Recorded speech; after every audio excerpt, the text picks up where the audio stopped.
You're okay.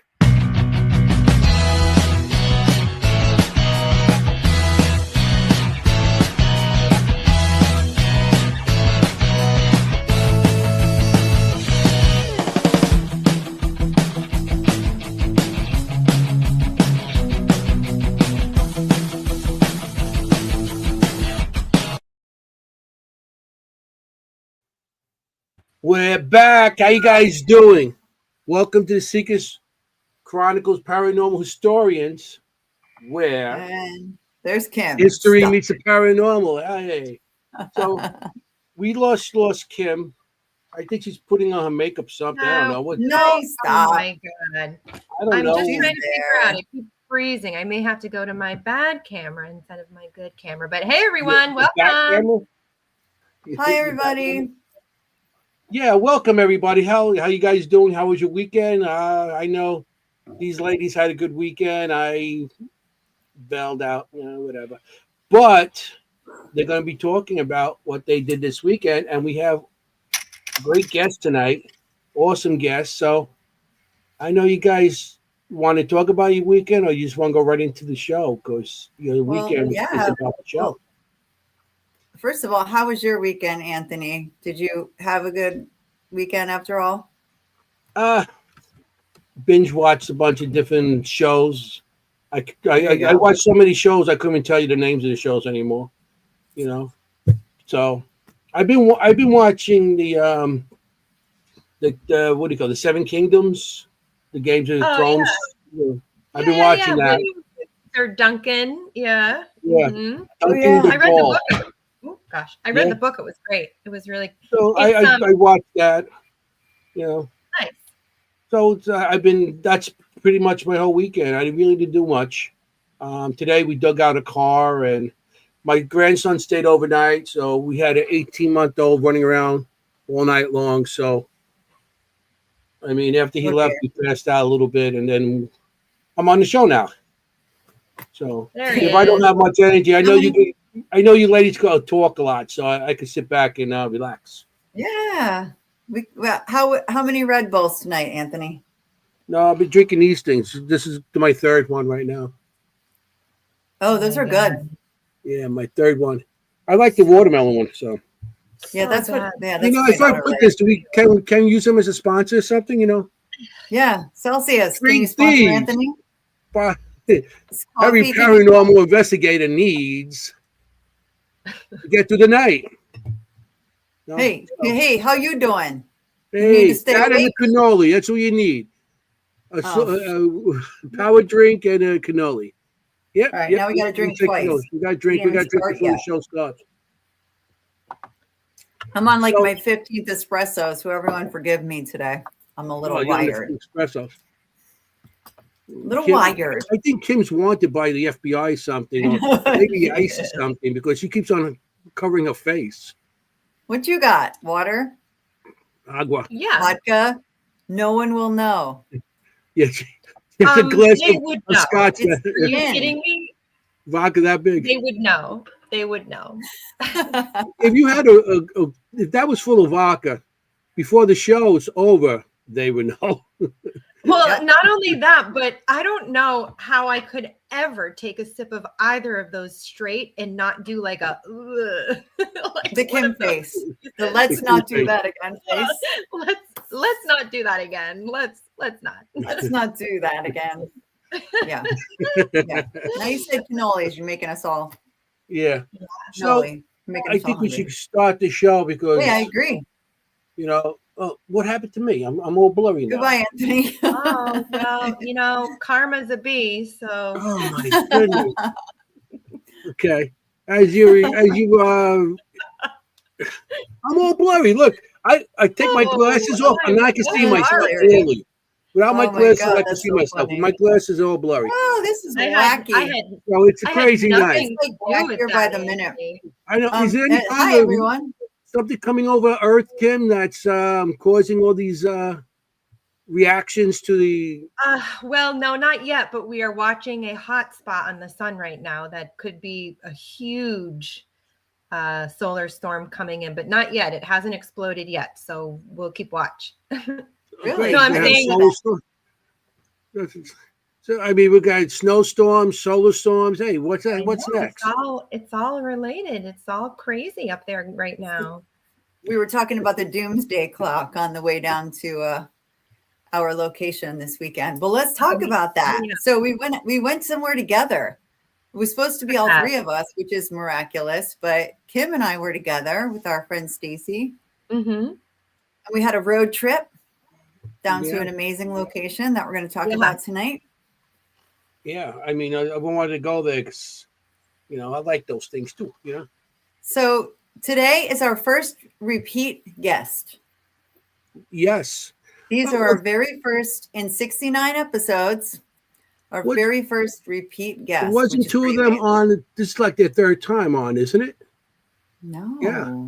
Oh yeah, because we had them on. Yeah. We had like our documentary chat because. Well, I don't count that.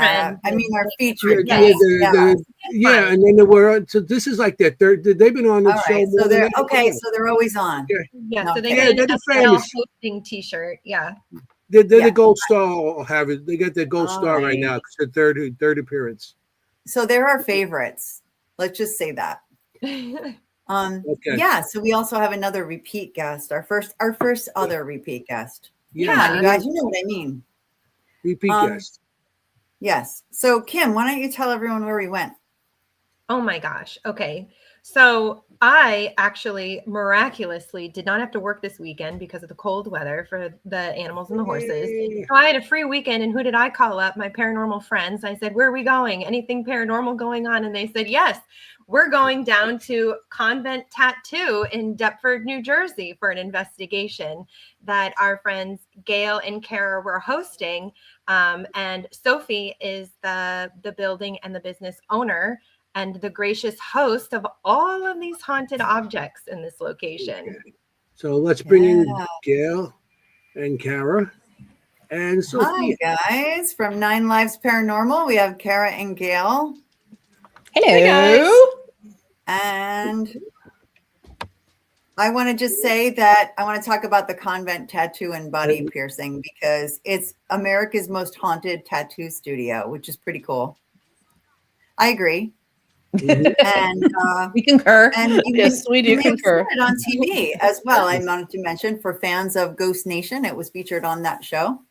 So welcome back, Sophia Westcott. Yeah. Thanks, Yay. guys. I'm glad to be here. Thank We you were for talking being before the here. show, and Sophia said, I asked her, "You at this tattoo parlor?" And she goes, "No, not by myself." So, we didn't want her to disappear. So she's on the show, at home, I guess, doing this. So Yeah. this is going to be a great show. And as of course, I'm supposed to be there, and like I said, circumstances prevent me from being there. It's the solar flares from the sun, like Kimm Yeah, put the solar flares.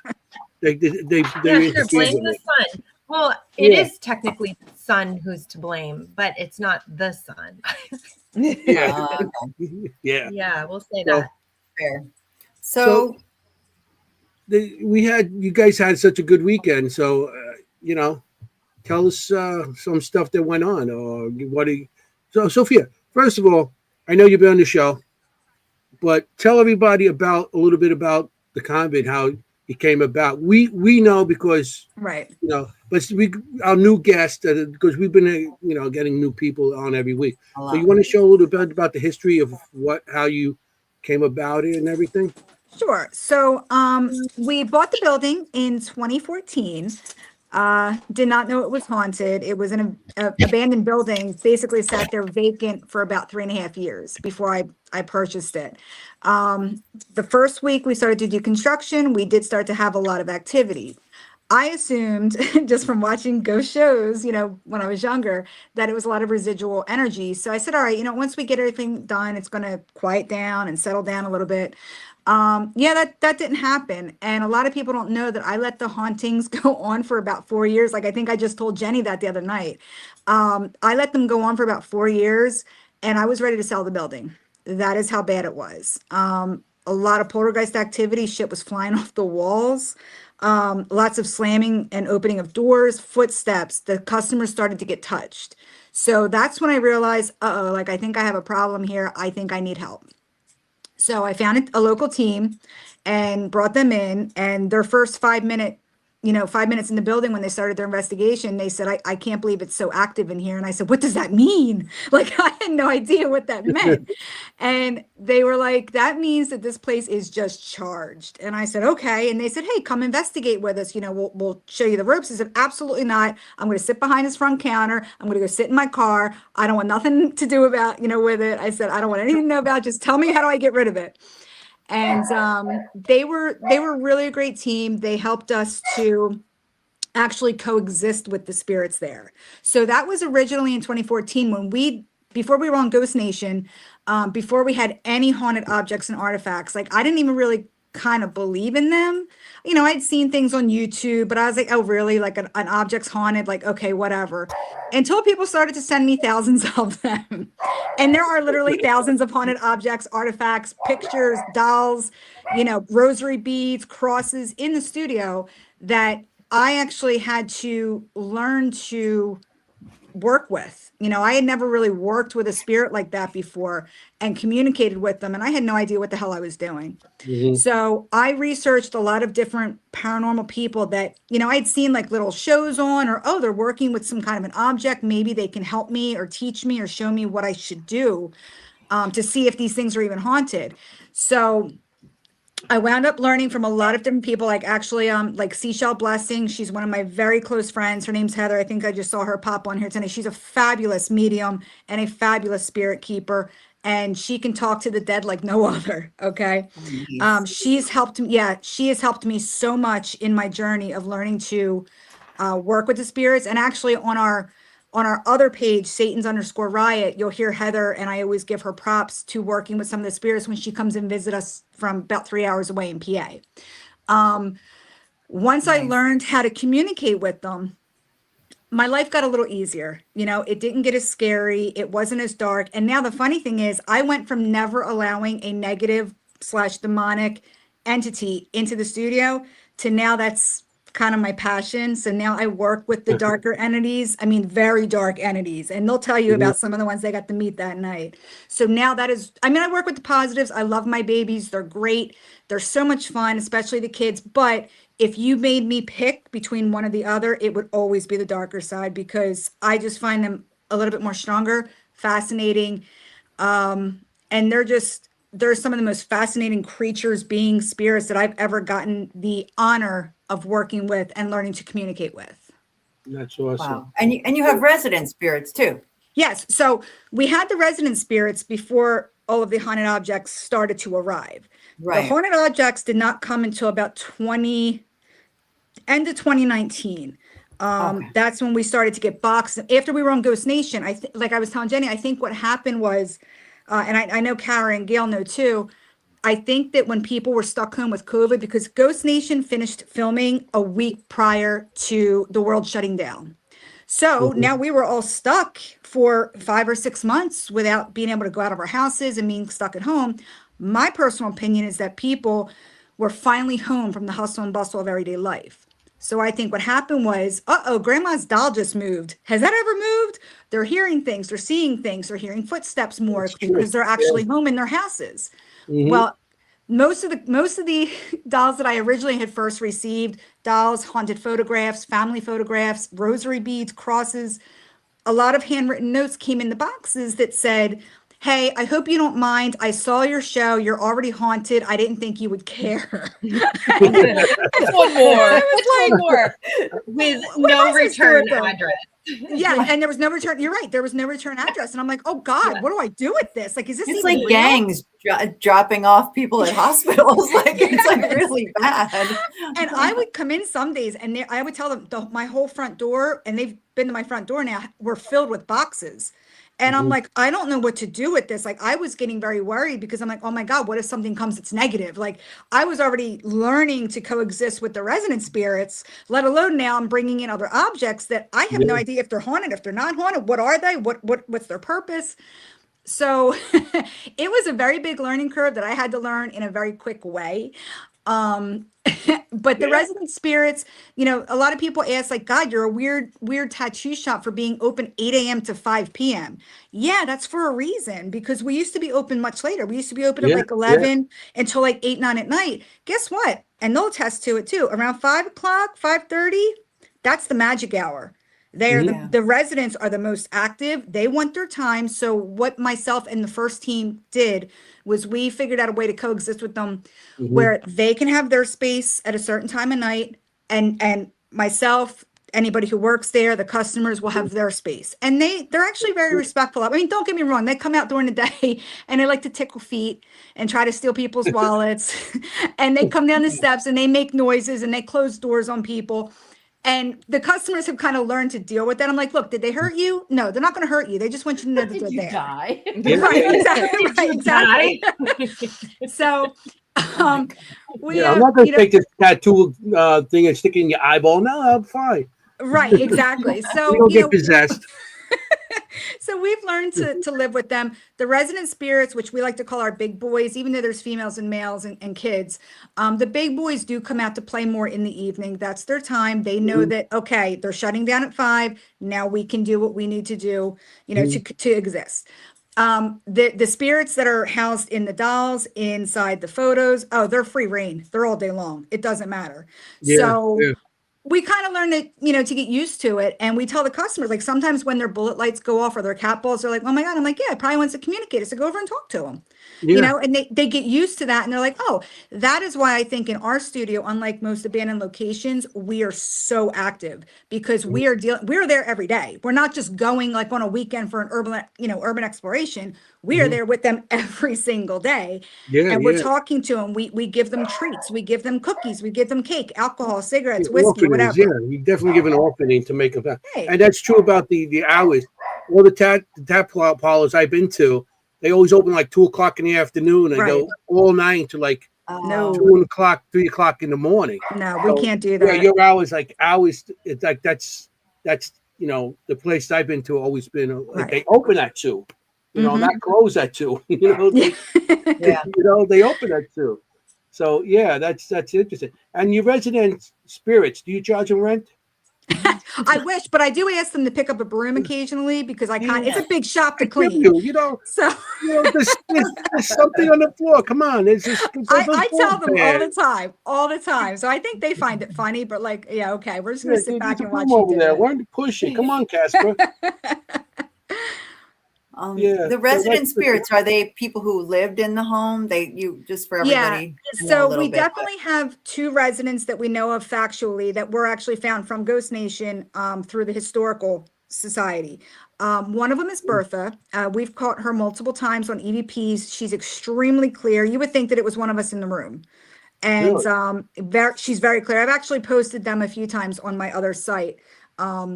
She's great. She usually hangs out in the basement, but again, she didn't die there. You know, I did some research. I went to the township. I've done my own research, but she comes back. So the first time we were there investigating, the first night you hear her in the basement, and they hear a woman say yes when they ask a certain question. They actually audibly heard that because they make note of it. They're like, oh my God, did you hear that? What did she say? Yeah.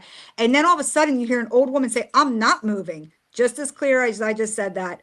They didn't hear that. They didn't make note of it. There were no older women in that group that night. The gentleman who runs that group was the one that was like, who said they were not moving? It doesn't sound like any of you guys. And they were like, that wasn't us. We didn't hear that. Well, that was the first EVP. And I said, oh my God, it's an older woman. Maybe that's Bertha, the original owner of the first part of the house, which was built in 1950. We went down there for a second investigation about a month later. We said, Bertha, you know, if that was you, like, we know you didn't pass away here. Like, why are you still here? Did you need something? She goes, I'm here to visit. So that shows you a lot of times people that had passed, even my own spirits. Like I can tell you right now, just from living with them for so long, a lot of my haunted objects, sometimes they leave for a few months and then they come back and they let me know when they're back, because then they get active. And I work with them and say, where'd you go? Family, to go visit family. I had one say, I had things to do. It's like, really? Like, okay. And then the other one is Wilbert. Wilbert didn't necessarily die in that house. What he did, though, that was his family's lands. They were farmers. Wilbert's grave is actually right down the road from the studio. Oh, And wow. I actually had a medium call me one time and say, listen, I know this is going to sound crazy, but Wilbert wants you to visit his grave. And I'm like, honey, where am I supposed to find this grave at? Like, there's hundreds of graves in the area.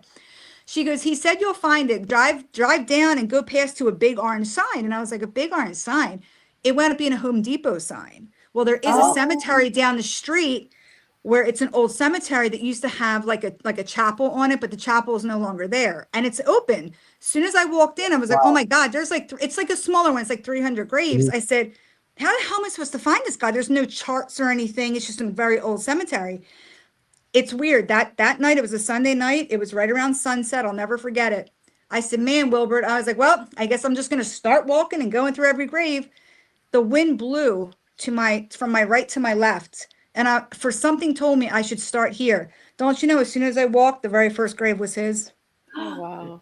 Oh, wow. Yeah. That's So, also when they direct you right to their graves. I mean, it was a experience direct. Like that. It's so wild. And you just go right there and it's like, oh wow! I couldn't believe it. I was floored. So I cleaned it off. I sat down on the grass with him for a few minutes and I talked and I said, "Well, I'm here. Thanks for watching the shop." Well, people have seen him physically, full body apparition. He looks like you or I. A lot of the customers have seen him. He walks the hallway. He is very protective of the building and me of some reason. I guess because I take care of his property. Very protective. We do have a bunch of other resident spirits, but we're still trying to pinpoint who they are, which is still making it difficult because we still get the same woman up in our upstairs kitchen all the time who we believe she was probably stabbed. Multiple investigators have gotten her and she comes through clear as day.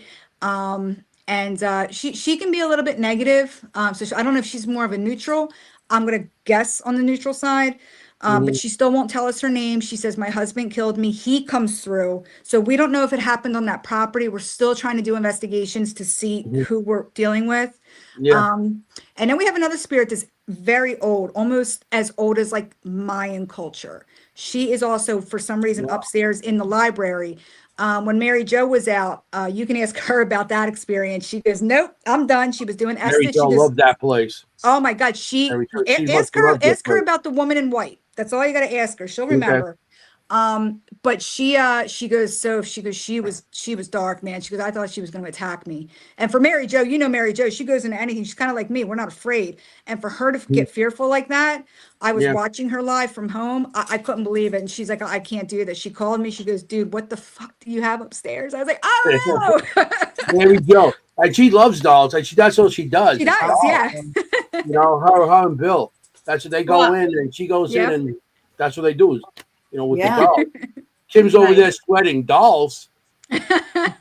Kimm's like, Well, no, I'm so glad you mentioned those spirits, Sophia, because before I go to a location, I'll usually have like one or two, or depends on how many want to come to me or communicate with me or how they come to me. And actually, I mean, Jennie can attest to this. And I even mentioned it to Kara when I got there, saying that I saw a man, Willie, and I said Wilbur or Wilmer was his name, but it wasn't like William. It wasn't William. I knew it wasn't William, but there was another name with it. And he felt absolutely, like you said, associated with the land, associated with the property. He is like salt of the earth, worker. I think he died of work, middle age. You said farmer. You actually said farmer. Yeah. Yeah, maybe I think I did. There was another one. He's too modest. You actually did say farmer. But agreed, farmer. Sophia. He is so present there. He really is. Yeah. Mm-hmm. That's amazing. Yeah, that's interesting. Place like that, and plus now you got all the other guests that are brought in there because that's what they really are. Yeah. Now if you ask Jennie, I'm not even considering myself a paranormal investigator. I'm a supernatural spectator because that's what we do. We spectate what's going on. It's not like we're hunting them. It's not like we're investigating, but we're spectators because we're in their world and they're giving us what they want to give us. We're not taking they're giving us what so we're spectators. So That's I my like new that. phrase. I'm a supernatural Yeah, I like spectator. it. I like that. You know, because I just So, sat back and said, you know, but no, you're right. You're right. um, You're right. Kara and So Gail, Kara and how Gail. how did you meet? How did Yeah, you I was. come about to go to? You know, you guys got together and started going to the convent. Well, And if you don't know Karen Gill, maybe just a little bit about your 9 lives, okay. Yeah. please. Do you want to go Okay. first? So yeah, we're If you live in a cave and haven't seen them on our show 3 times, pretty much. Yeah. So we're Nine Lives Welcome back. Paranormal. We have been investigating separately forever. I'm from a little town in Missouri called Joplin, and I moved here a little over 5 years ago. And one of the first things Karen and I did together was go on an investigation to Minority Correctional Facility.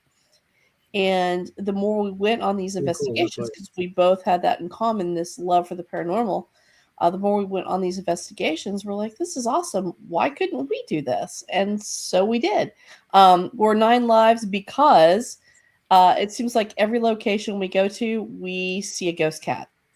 So Kara came up with 9 Lives Paranormal. That's how we got our name. That's awesome.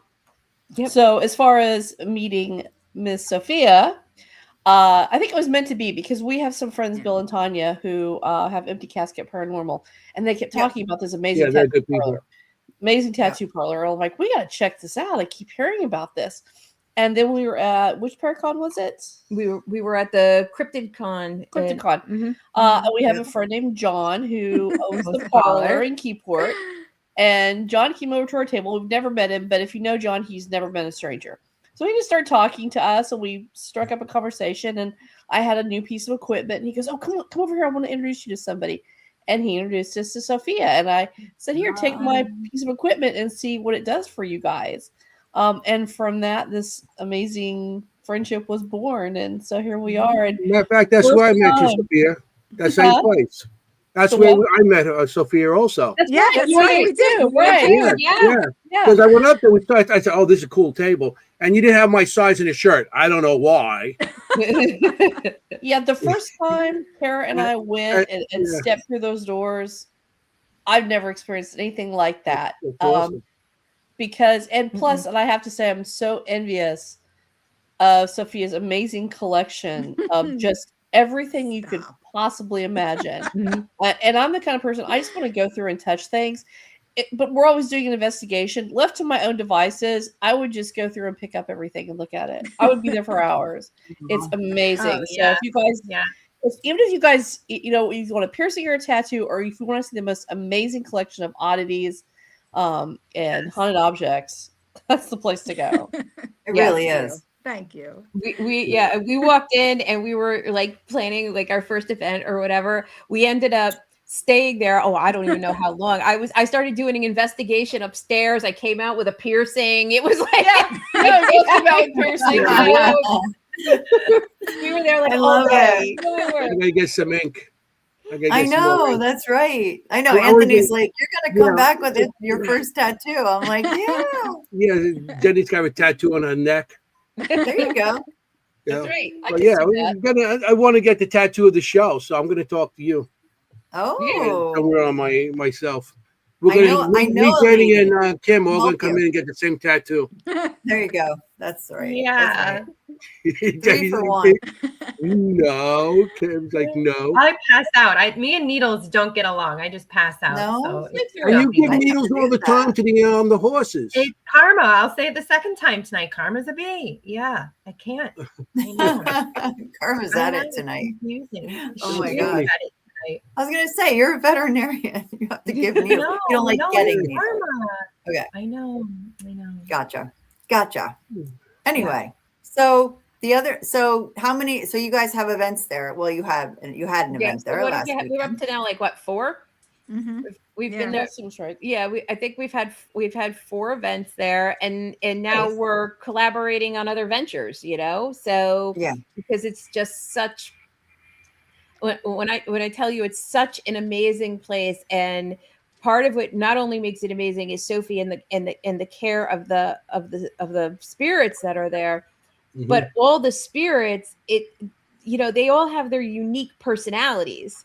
So Yeah, it's absolutely. kind of like, you go there and there's Sophie that works there and Deja works there and everybody else that works there. But then you've got hundreds of other people Yeah. Pretty Coming much. in and out. coming in and out at any given time, that literally, and when I say in and out, I mean in and out, it's, Yeah. so it's And like, it's not tiny, but it's not, No. we're not talking about a hotel. Like sometimes you Mhm. investigate something like a hotel, a hospital, and you're going to have hundreds of personalities, but this is a small space for Small that space, many yeah. personalities. right. I mean, Right. people And- must and- ask all the time, is it like a powder keg sometimes?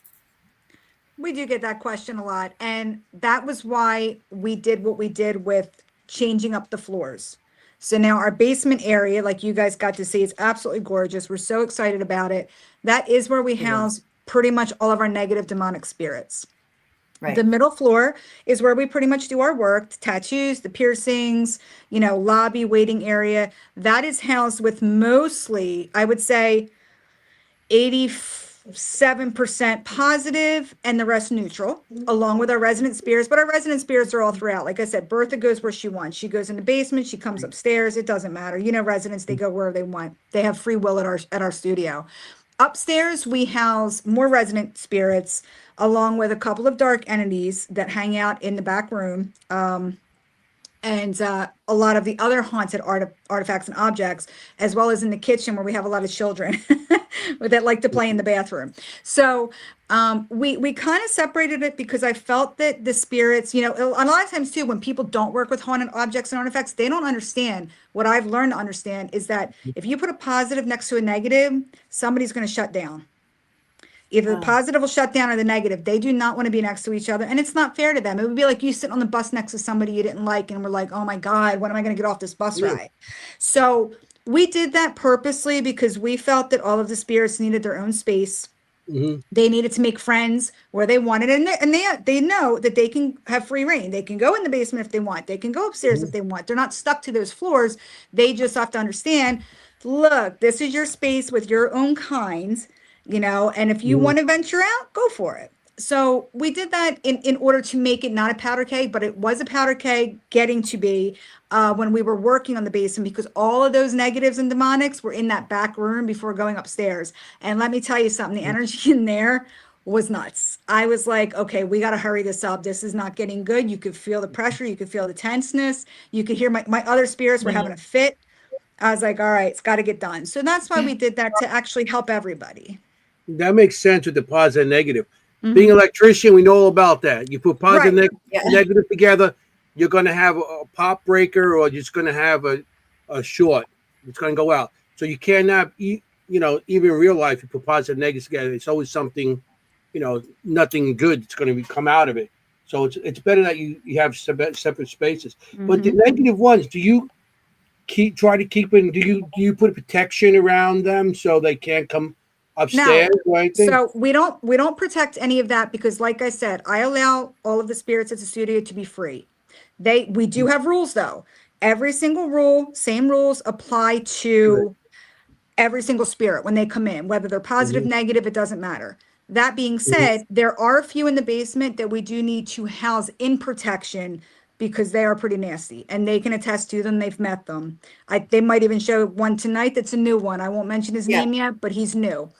Some of them do need, extra protection around them because they are just so strong and they're just so nasty and they can be very volatile. And I don't trust them enough yet, which I'll never usually trust them, but I don't know enough about them yet because I'm still in the process of working with them in order to say, okay, you know what?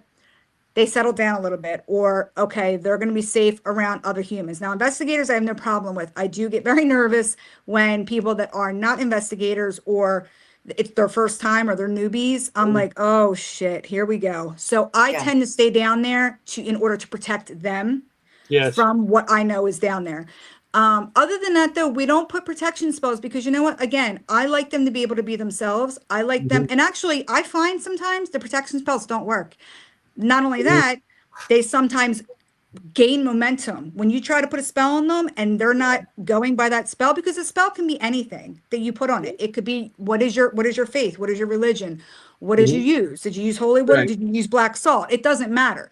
You never know what that one spirit particular is going to require. That's why I do no protection spells on them, because then it becomes a powder keg. And I've seen it happen.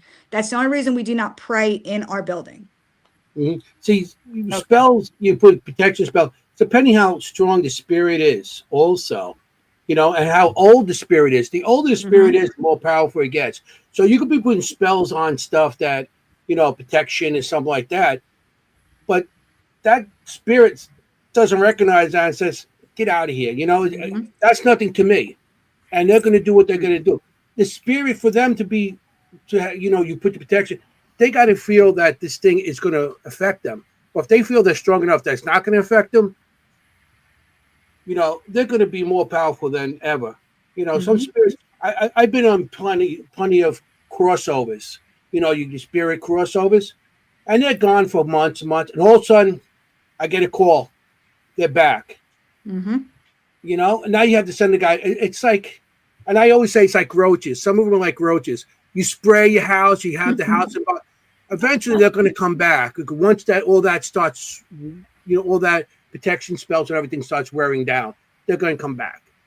So, you like that? I put the city, living in apartment buildings with roaches. It's experience. But, it's depending how strong the spirit is also. So, you guys want to get the power of your word and intention is more powerful than any spell. Yeah. I mean, Sophia, you have a very strict, and you have to be because of the situation you're housing. You have your policy, and it's not like you're imposing it on them, but it's like an agreement. It's a it's a relationship with them. And so I think that goes way further than any kind of protection spell you put on them. So what's the reaction of the public to Kara and Gail when you bring people in? What's their first reaction? It's such an unusual place. I mean, have you had any people like, whoa? No, we haven't had anyone. Well, they're all like, whoa. Yeah. You know what I mean? They're all like, whoa. But I haven't had anyone run out. If that, we haven't lost anybody. No, I just haven't lost one. You never know, right? Yeah. Like, I mean, yeah. Yeah, I mean, so nobody's run out. If anything, it's all positive because of the wonderful stuff that Sophia does, and because if you've ever done an investigation with Gail and I, we're very light, we're very respectful. We talk to the spirits, as if they're, well, they are, people. We talk to them, as though they were sitting right across from us, and everybody leaves usually with a positive experience and they want to come back. And it kind of, even though, you say, oh, she's got the demons and the negative energy, it kind of demystifies it for a lot of people. That's a good way to put it.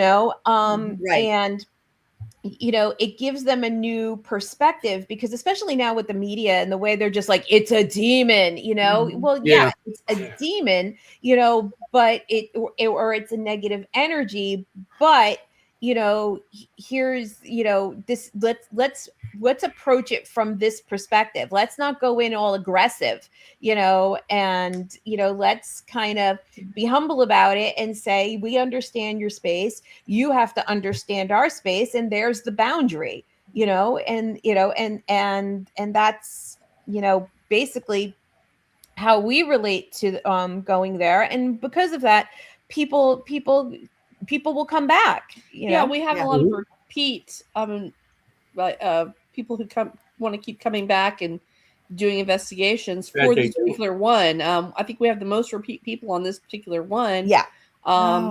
Because there's there's so much to see. You never know what you're going to get, and it's always a positive experience. It's even though you might be dealing with darker entities, you come away, it really gives you something to think about. Right. And and Sophie, can attest. It's like, we set the boundary ourselves with the guests. Like, if it's in an enclosure, don't open the enclosure. There's a reason you know, we all want everybody to go home, you know, and have a good time. So, you know, please, the same way we're asking the entities to respect you, you need to respect them. And these things are in place for a reason. And please don't violate their space, you know. And oh, are you waving, or are you telling me to be quiet? Stop. No, Was it a Adam, this? Adam, she's our greeter. no. Waving to Adam. Adam got here, Stop. so he was just waving to Adam. Yeah. Stop. Something behind you. Stop. Yeah. And so now it's like, you know, when we go to Sophie's, you know, and I tell people, you know, oh, we're going to be at Sophie's. It's like, you're going to Sophie's, you know. And so, you know, because people want to be able to interact with the paranormal and with some things that are a little bit darker, you know, and learn about them, you know, in a safe environment, you know. Right. So That sounds like, I mean, like I said, I'm sorry I missed the place. Yeah. Well, Jennie put we have some. lots of pictures. We have Yeah. lots of video tonight. I was going to say, do you want to show some pictures of the place? We've been talking about it, but let people see it a little bit. Yeah. Yeah. So this is a picture I took on the way out, the full moon. It was a full moon. That's a good pick. That next day. This is part of it. I did lose a lot of, I think I told everybody I lost a lot of pictures and video. I don't want to talk about it, but luckily I was wearing my body camera that night. So I had lots to show. I have some pictures. So this is what we're talking about. We're talking about I like dolls. Chucky there. Yeah, Yeah, this is there's just Chucky. one shelf. I think this would represent maybe 1% of the population. Yeah, that sounds about right. Yeah, well, Jennie took a bunch of more. There you go. Like 0.5%. That's even 1% right there. Yeah. Right? How This do is you- volume. There's a bunch of stuff up there too. Yeah. There's a bunch of These are the things. pictures I salvaged, but I oh sorry, I did have some good ones there. I like the possum head. Oh. Yeah. I mean, Yeah. So Can you believe much. I went to a place with this many dolls? I did it, Anthony. I did it. Yes, I'm proud of you. I'm very proud of you. Thanks. I know. I still think maybe it was like a body snatchers kind of thing. That wasn't really Kimm. Yeah, there's a lot here. Oh, I see. I love that. On shelves. I even like the artwork there. That's all haunted too. Yeah. Is that So, a mirror yeah. behind that? Is that a mirror behind that shelf? The one with the gold frame? Yeah. No, that's actually covering a piece that I won for at a tattoo convention for best art back in Reno. And it's actually a zombie girl eating bunny brains. But of course the shelf the shelf is there right now and you can't see her, but she's fucking badass. Like she's really cool. That was his second guess. It was either, a mirror or a zombie girl eating or- bunny Yeah, brains. zombie girl. That definitely was the one. Zombie girl eating brains. It was great. I Yeah. love it. So this is Anthony's favorite. Yeah, Casey. Casey. We believe his name is Jim. Okay. Jim. Okay. Even I the eyes actually look have real on footage that that I will thing. be, I have footage of him that I'll be putting up after I finish off this 20 session reel that I'm posting. I think we're on like number 12 tonight to show the story of working with the one that they're going to talk about, which I won't bring his name up yet. But we did work with Jim. I was with Chris Mendez. And this guy gave us a lot of information. He's a character, that's for sure, but he's definitely Chris? negative. Yeah. Yeah. I mean, he looks so real. He does. Actually, his eyes, people on lives have seen his eyes move. And when he's feeding off of energies, his eyes will turn bloodshot red. Really? It's creepy. Many people have seen it on the lives. And it's that's when you know he's starting to really get amped up. He did make Looking the at poor this kid picture, sick. it looks like somebody in a costume. It does. The sculptor was phenomenal. He had him for about 10 years. That statue right there is signed by Gacy's lawyer, Gacy's best friend, and the detective that went into the crawl space. Of course, it's not signed by Gacy because Gacy had passed at the time. My thoughts were, the sculptor had this doll and he called me. He goes, look, I've had it for 10 years. I love this thing. It was one of my first, masterpieces. He goes, I can't keep it. My cats are starting to act really weird near it. He says, my wife is passing it going, there's something wrong with this. And they both love it. They actually collect murderabilia as well.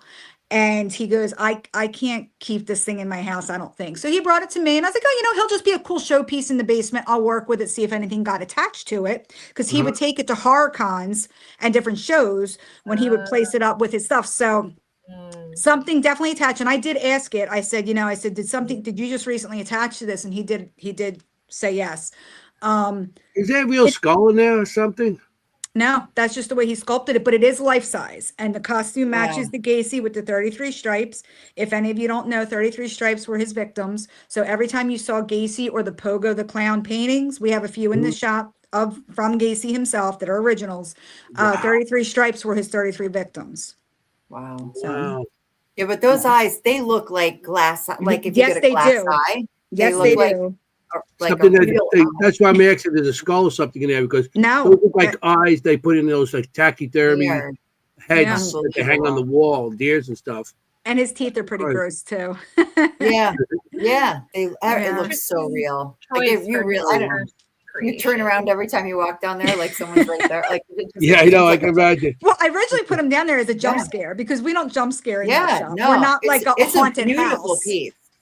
But he's It's he's absolutely gorgeous. And beautiful. he's a perfect addition, and he's inhabited. So, all right, I didn't. Where 3 is he? 5. I didn't Okay, see I him know at it's all. creepy. When you guys get here from Miami, you'll have to come meet him. Oh my gosh, Yeah. you have to go. Oh, Yeah. they have to go. It's one of a kind. Yeah. Where is this one in the shop? I don't remember seeing In the it. basement. On the bottom floor, on the Yeah, basement. in the corner. Yeah. I don't know how you Didn't missed see him. You just Wow. missed it completely. I mean, it's like Wow. okay. Oh. Well, there's a lot Remember to where look the at. goats So are? If you're looking there at is a the lot to goats, look it's at. straight ahead. yeah. Yeah, I mean, yeah. Oh, Wow. let's see I what else we was got here. very focused on the goats. Yeah, I was very focused on the goats. It Yeah. looks wild. This This was is that the tipping basement. table. That's the seance table that Bill and Tanya from Empty Casket Paranormal donated to the studio Okay. because they thought that it was great for us to have a seance table. And we did actually put a portal mirror above it so that this way it's It's directly. gorgeous. Oh, Yeah. that's wild. That's a it is. great That's my idea. favorite thing in the Mhm. whole place Yeah. is that mirror. I Yeah. love it. I A love it. portal mirror Love it. above a seance table is a really that's a great idea. And Mhm. they're so great. I Yeah, mean, they that do a might have been in live the past. report People on have done the that, but it's the first time I'm seeing it. Isn't it Actually, beautiful? Oh, the design of that came from our friends at the parlor, John and his wonderful partner, Rick, who helped me design a lot of the darkness down there and gave me mock-ups, and they were so excited to help. So thank you, Rick, if you're watching, for giving us Yes. that idea because it came out phenomenal. Great, Yeah, it great, really did. great job, Rick. stunning, Wow. stunning. All right, You know- let's go through. I think this is this. So this is actually where you work a little bit. This is Kimm running out. Hey, I did have to leave at one point. I did have to excuse myself at one point, which is fine. And so, yeah, that did happen. That's funny. Kim's like, no thanks. No, she's Okay. right there.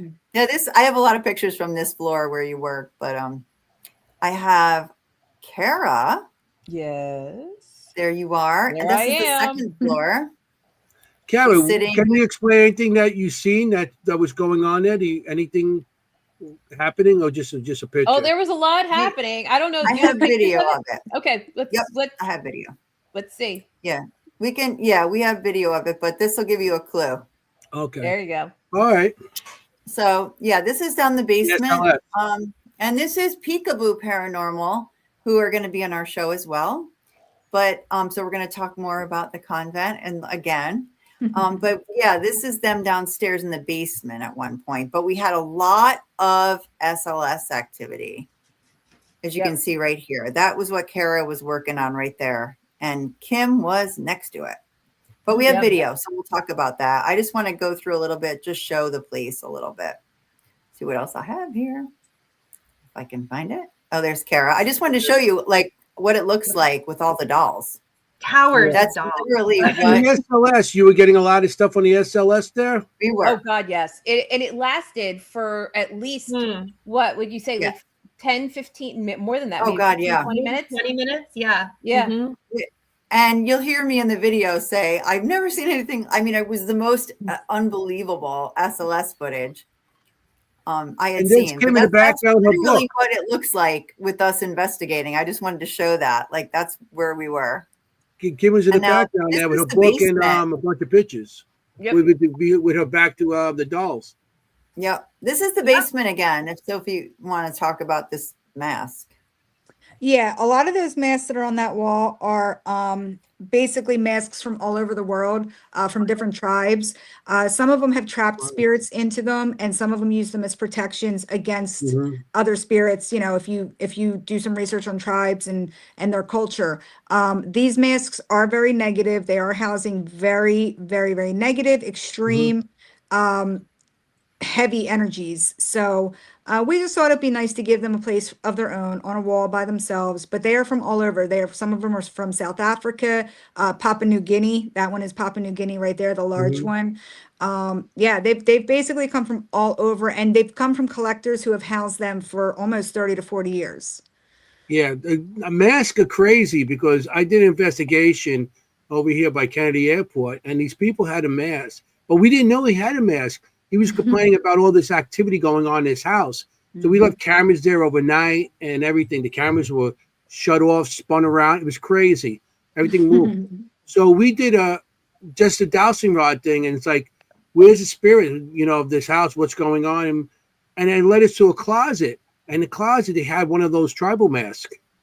And we actually put, the K2 to it and a millimeter, and it was reading off energy on a mask, wooden mask. So we told the guy, that's where the activity's coming. You should get rid of it. But he goes, no, we're going to keep it. So, well, nothing more we could do then, Yeah. But these masks could really. Yeah, be careful what you bring home. Yeah. I mean, they're stunning, though. I mean, each one of them, that was one of my favorite things. They're beautiful. Nice tribute to them. Yeah, Nice I love it. Yeah. Thank you. I know. I love how you feature the objects. You really honor the objects. Which is good. Yeah. We got More dolls. next. Oh, yeah, more dolls. Hey, up on the top there is a Mahoney doll. Multiple. What's that? The doll on the top there is Mahoney. That used to be from the 1960s. Oh my God. There was a show, Mahoney. It was a guy he used to sit there and have a Mahoney doll and a knucklehead doll. And so it was a show. Oh, okay. Like ventriloquist? Yeah, it was like that. Well, and one of the things about this picture is the labels. Like, so one of you maybe talk about the labels that are on each doll? Go ahead. Yes. All right. So if a spirit keeper or a family member or something like that sends us an object, many times there are handwritten notes, like I explained earlier. If they have a name or if it's a name that somebody was calling it, we respect that and we tag them because there's too many to remember. So if they come with some sort of a name or story or from another spirit keeper, we make sure to honor the spirit and make sure to tag them because we would never remember all of their names. Now, ones that don't have tags, it's because they haven't given us their name and we've tried multiple times. So if they have a name, we try to tag them right away as soon as they come into the studio because if not, we would forget ourselves. Yeah, that's interesting. You show a lot of respect to these objects, so that is good too because that won't bring his negativity out if you respect them. It's like what you're doing, which it's very well organized and. Thank you. Yeah. Wow. That's the And look at the skulls.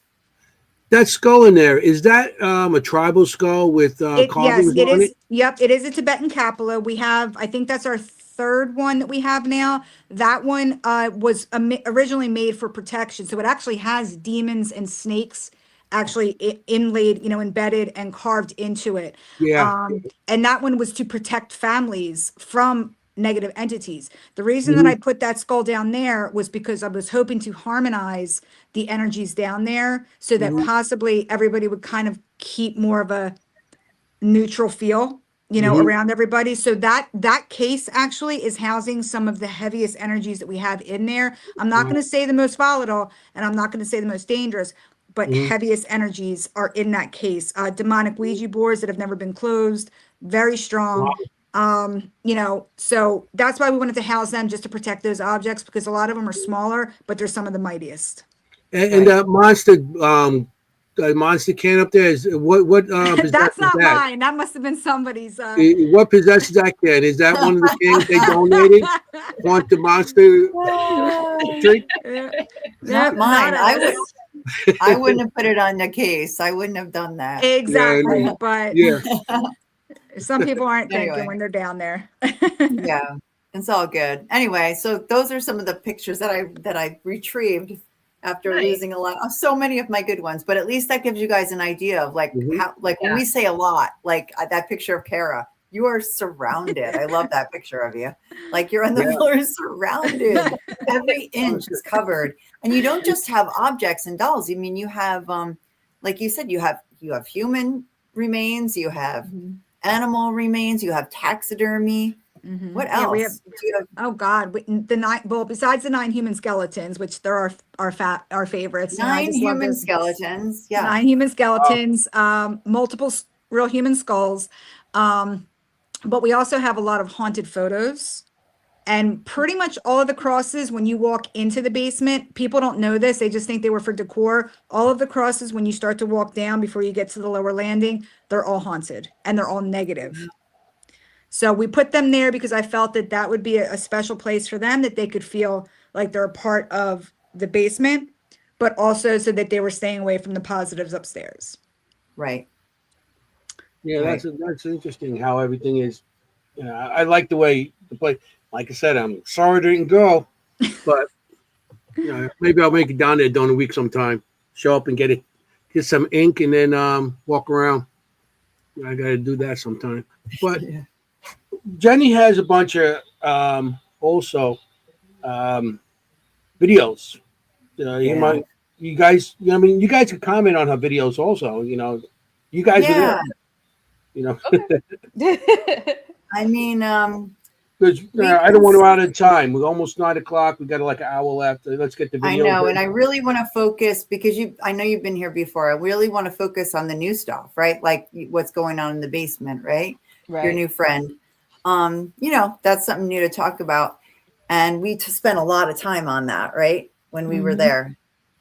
He'll keep on going. But I want to start upstairs, I think, because we really did have a super interesting time with Kimm. I don't know. You want to talk about what happened with you sitting on the floor and the energy that we experienced? I don't know if I would be a very good person to talk about it because I didn't actually see what was happening other than what I was feeling myself.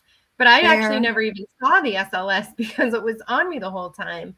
But I mean, I was sitting down and connecting in, and what felt like an entity came to my left, and it was I didn't see it on the screen, but you guys confirmed that something was showing up on the left, and then we started to interact with it. So when we have the SLS, we start kind of seeing if the entity will start beginning to interact with you. Just also, it can kind of help to be like, is that me? Is that them? Like, where are we at here on the SLS? Because it can have a lot of false readings.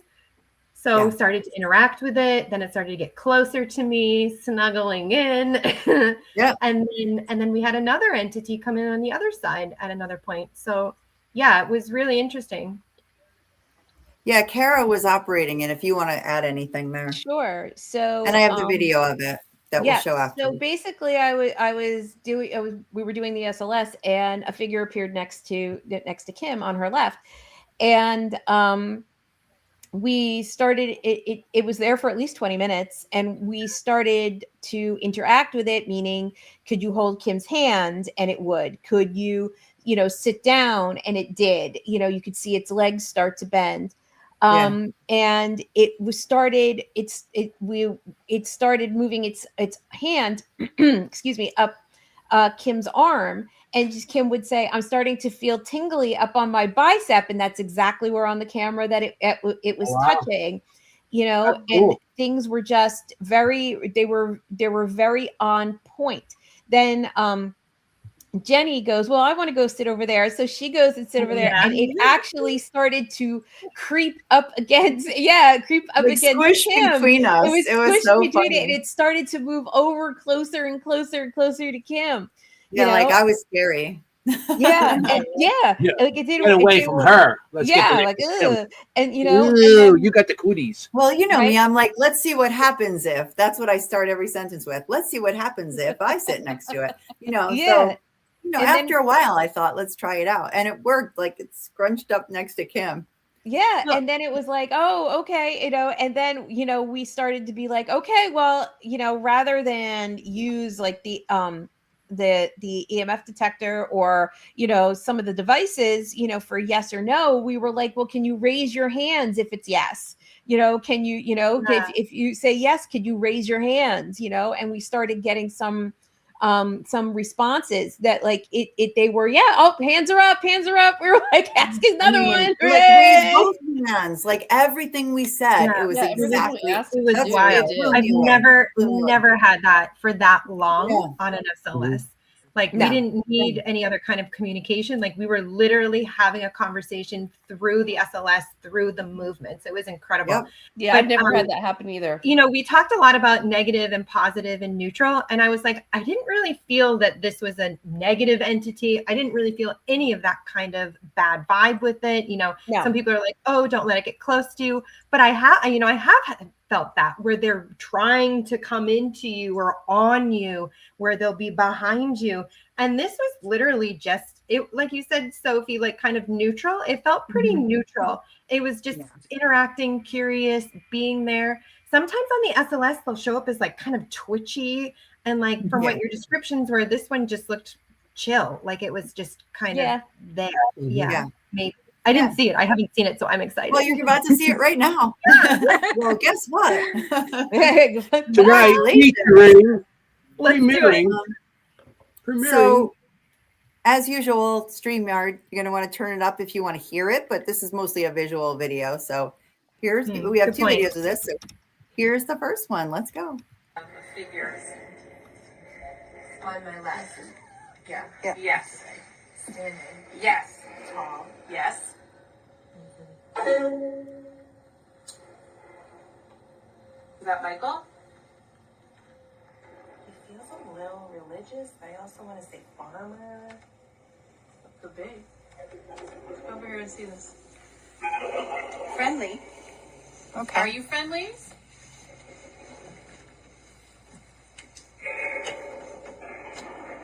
You see it? Yeah. The gray. Yeah. Hello. Hello. Hello. Do you want to sit down next to Kimm? I'm not feeling him super friendly, but I am starting to get him. Is he coming closer to me? Because I feel like the energy's a little closer. Yeah. He's coming. Yeah, he's coming. I just said sit down. Look at the legs folding.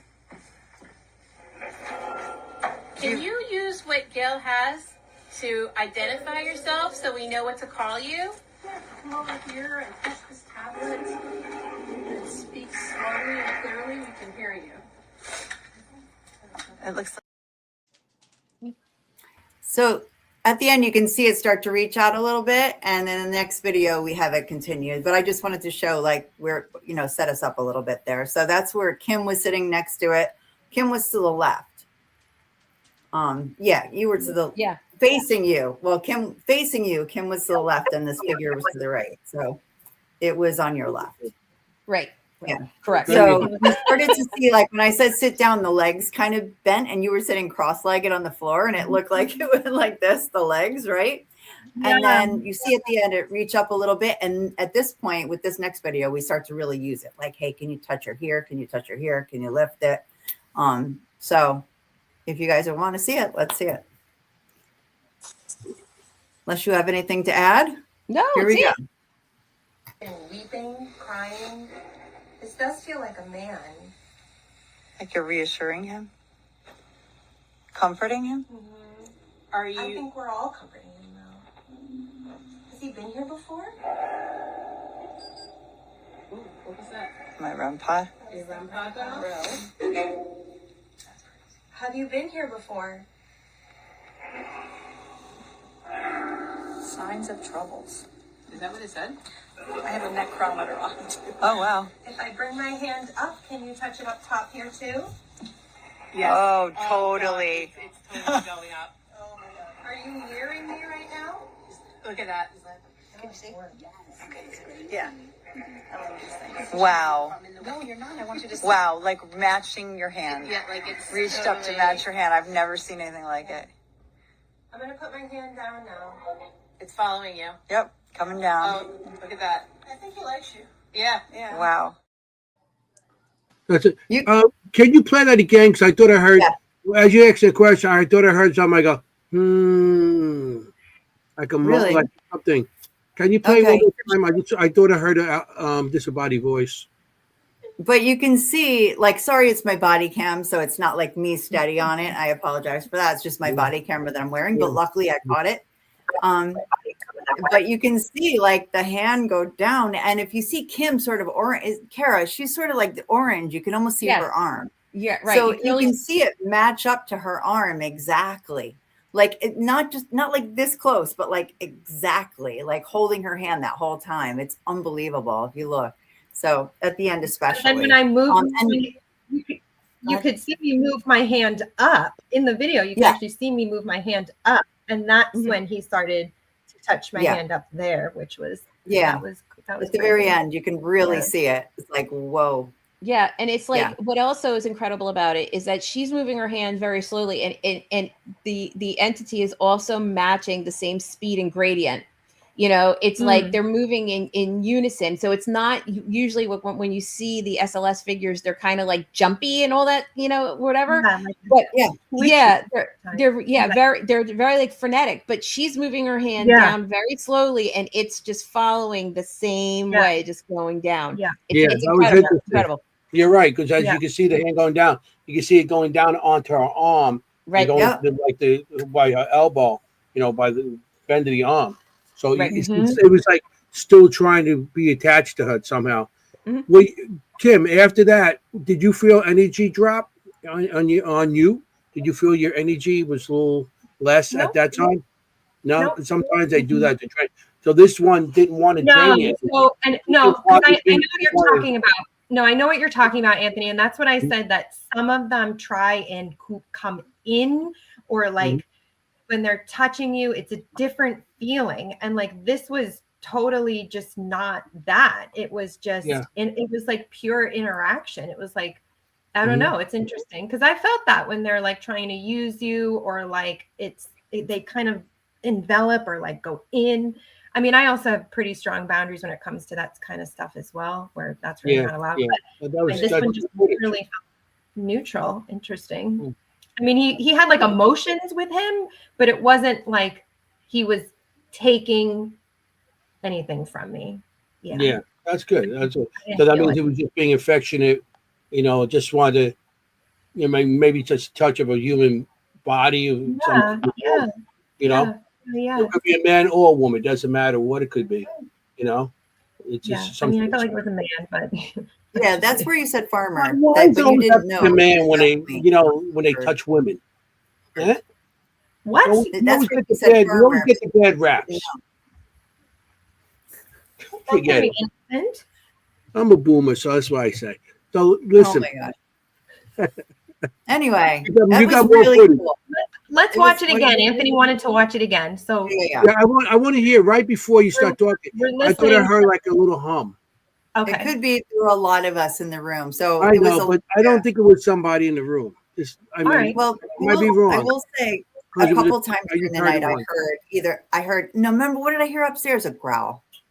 Oh, we heard a growl, and then I said, "Was I the only one that heard that breath? What they saying? Was it the cough or something? Was I the only one that heard that cough? I can't believe I'm the only one It that was heard that next to cough." me in the corner. It was like, Yeah. they were like, okay. No, I didn't hear any growling. As soon as we got there. Okay, let's show it again, and then we will have another piece of evidence from up here, and then go move to the basement. We have a lot more to Great. see, so here we go. Yeah. Weeping, crying. This does feel like a man. Like you're reassuring him, comforting him. Are I you? think we're all comforting him though. Has he been here before? Ooh, what was that? My REM pod. Your REM pod got off? Have you been here before? Signs of troubles. Is that what it said? I have a neck chronometer on too. Oh, wow. If I bring my hand up, can you touch it up top here too? Yes. Oh, God, totally. it's totally going up. Oh my God. Are you nearing me right now? Look at that. Can you see? Yeah. Wow. No, you're not. I want you to see. Wow, like matching your hand. Yeah, like it's Reached up to match your hand. I've never seen anything like it. I'm gonna put my hand down now. It's following you. Yep, coming down. Oh, look at that. I think he likes you. Yeah. Yeah. Wow. Yeah, I heard it again, and I That's- heard then afterwards too was like a minute and change. I heard, "You can't see me." Really? Wow. I heard at the beginning. It's more towards the beginning before you start talking. As you're talking here, and then as you're going into it, it's like a minute. I didn't get the exact number, and I heard because he was getting close to you, and I heard, "You can't see me." I wonder if he hears Very things. very low, and it sounded like a young girl or something. You can't see me. Okay. Mary Beth says she heard a whisper, but it might be from one of us. Yeah. Yeah, he did have a lot of people in the room. Well, But it's I'm- interesting, Anthony, that you mentioned a little girl, because we do feel like that was the other spirit that we were communicating with up there. That was not this man on my left. There was another Yeah. one that was up on my right. Yeah. Okay. And we got mother like 5 times on every different piece of equipment. It wasn't just one a piece of equipment, like totally Yeah. different things, like the Uno, right? Like an obelisk type thing, or like a, whatever, people's phones on whatever. It was all saying mother, mother, mother. Yeah, like I said, I heard "You can't see me," but very very low. I'll listen. I'll listen again, because typically you know me, guys. I hear that Yeah. stuff. It was like a minute two, something like that into it. Okay. What was it? Well, Was that anyway, good? you can see Kim's What was orange it? arm, and you can see that thing go right. I mean, exactly with it. And we said, put both hands up. Both hands went up. It was right on the money. So Mhm. pretty cool, Sophie. Pretty cool. Good. Have you had a lot of people have that? Oh, we catch some figures. I'll tell you, it's crazy, and a lot of, again, very clear EVPs up in that room. Yeah. Well, that's And what that we're was gonna do actually that was the first room that it all started. Really? The library. That's where all of the activity for me anyway started before I realized the whole building was active. Yeah, that's So- interesting. I have another video from up there that I wrestled with, and Kim and I wrestled with for hours. We wrestled a lot with this because this is an EVP, and it's so clear that we were like, nah, like we just didn't believe it. Those EVPs, like you say, that are just so clear that you just have to really question yourself. So I zoomed in on everybody's face, and I made sure nobody was talking, kind of thing. And then I remembered I put out 2 digital recorders. So I went back and listened to both of them, and this doesn't appear on those recordings. Everybody else talking around it before and after, but this doesn't appear. And then I was really intrigued. So, the jury's out, but I think this is a good one. We have 2 people in the back left, and one of the girls waves. Right? Like waves, you'll see like her arm go up and she waves, puts it down, and then's just staring forward. And about 4 seconds later, you hear, hi. And we thought it was her, like, hi. But then I realized she waves, then she stops. And then she looks forward, and then it says hi. Almost like response, right? Like, oh, hi. Someone's saying hi back, kind of thing. So take a look, see what you think, and take a listen. It's right in the middle of it. No. It's 10:20. Oh no, it's what is it? Oh.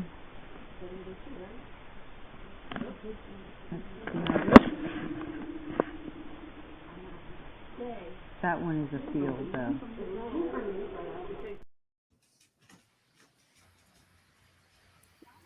What do we think? Play it again. Very clearly hear hi. It Yeah. sounds too Yeah. far away. It sounds for it like to it's be off in somebody the room. distance. Yeah. That's why I flagged it. And it's funny. Yeah. I Throwing its voice. I yeah. if you do this, like it's funny because I just sort of like nonchalantly watched it, but I went, because I think you get attuned to that kind of sound, right? Like Yeah. I don't know why I flagged it in the first place. They sound like a little metallic almost, like they're kind of Yeah. monotone, and they're a little metallic almost when it's like an EVP. And I agree, Jenny, that definitely it has the sound of an EVP. We just needed to figure out if the girl who was waving said hi as she was waving. Well, I actually asked them today because I sent it to them and I said, hey, did any of you guys say hello? And they said, when? And I said, when you guys were upstairs, because I sent them up there to learn because they're newer employees. So I wanted them to know what it's like to do investigations, and I want them to learn from different investigators besides just myself. And I said, who said hi? They said hi. Like they kind of like looked at me like, what are you talking about? It was 10:30 at night. Who are we saying hi to? Everybody was there. And I was like, I don't know. I don't know who. And that's what I said. And they were waving to Kay. So we have they told me, they said, hey, so if we saw Kay standing behind us when they were doing their EVP session and when they were doing the SLS. And I said, okay. I said, were you having any issues with him? Did you guys start to get sick? Because Kay will make somebody very sick if he does not like your energy. And the girls were actually kind of freaked out. They didn't want to say anything to you guys. And I said, you should have said something at that time. I said, because they could have maybe thrown the SLS in that back corner. But they told me, they said he was very big because they were standing. They said it started to get cold behind us. And they said, we were literally like, they actually looked back. And then that was Deja, she went, and she gets scared. She won't talk when she's scared. And you can ask Karen Gale, they've been with her before. She gets scared and she just kind of shuts down. Yeah. So I said to her, I said, well, who were you waving at? She goes, Kay. I wanted to let him know that I wasn't there to like mess with his space. And I said, did you say hi? She goes, hell no, I was too afraid. I was shaking. Yeah. And that's what it looks like. It does not sound like her. And you're right. It does sound way further away. I think you would have heard them in that room because you can hear Jenny speaking clear as day. And it's right up front. So and they weren't next to me, and I feel like it was quite loud. It's a weird. It's weird. It's a weird high too. It's just weird. Yeah, it sounds like a kid to me. Yes. Yeah, I agree. It doesn't sound like it's way back in the corner. Like that's Right, anyway, so everybody, turn up your volume on StreamYard really loud. Yeah. Here we go. You play it again. No. It's 10:20. Oh no, it's what is it? Oh.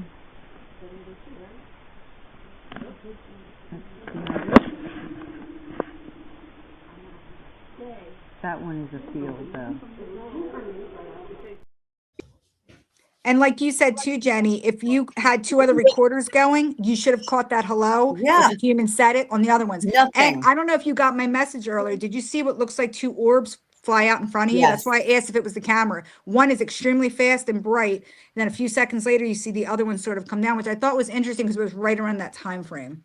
That's the same voice I heard on the other video.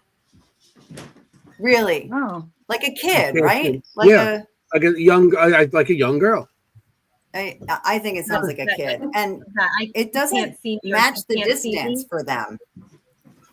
I think it's I think it's good. I think it's absolutely determined that it wouldn't be, but now I'm really on the other side. And they weren't on the other quarters. No, nothing. No, they weren't. Nothing. You would have heard a human voice on the two other recorders. Yeah, but that's typical for me. Like if I set out 3 recorders, it'll only pick up the EVP on one. Right. Yeah, that's what happens a lot of times too. When you got about 2 or 3 recorders in your hand, and only one will pick it up, the other 2 won't. It's because that's the one piece of tool that they associate with, and they know that their voice could get picked up on it. So right, and one of them was closer to them. It was on the shelf behind you, Kara. Like on So no way. That was interesting. Yeah. That was loud enough. It would have picked up. Right. So there you go. That's upstairs, but we didn't even start with the downstairs, and we got 40 minutes. So let's go. So downstairs is where you want to just remind everybody that that's where you keep your more negative. All the negative and demonics live in the basement. They live in the basement, which live in the makes sense, basement. just like they like it. Yeah. And you know what's funny? Before they were down there, we used to get EVPs all the time that said the darkness. We want to go to the basement. They would say basement darkness. Wow. I've been with a lot of paranormal groups where we've all sat out and got that on every single investigation. It's like, all right, you guys are going in the basement. I think that's where you want to be, and that's where you'll go if that's what you want. Because they like the darkness. They're negatives. They want Right. dark. And they don't Yeah. want to be bothered as much with people on a daily basis. Right. Fair. Then I want to be down in that spot. I was going to say that Anthony's a negative. You're kidding? I'm a negative. I don't want to deal with people. Well, it was makes funny sense. because when we were upstairs and we started being like, oh, we're going to go down into the basement next. Is there anything that we should know or whatever? And a bunch of the tools started going off and responding when we started just talking about the basement. Yeah, you would have got EVP. Bring Anthony. Yeah, exactly. So, okay, now's the time. We're just going to show video of your new friend if you're willing to speak about it online. If not, that's okay. No, that's fine. Okay. All right. You want to tell us a little about it and then we can show the video? Sure. So we received a new vessel in probably about, I guess, maybe like 3 weeks now. The very first day that he arrived, I knew nothing about him other than he came from another spirit keeper who she took the vessel to Red Rock when she went hiking. The first week she brought it back, it had no pliable or visible signs of having an attachment. And then all of a sudden it started acting up and ramping up very quickly. Slamming doors, banging on tables, very loud, dark shadows, quick movements. She tried to read it because she is a reader. And usually she's spot on. When she reads a vessel, she is spot on.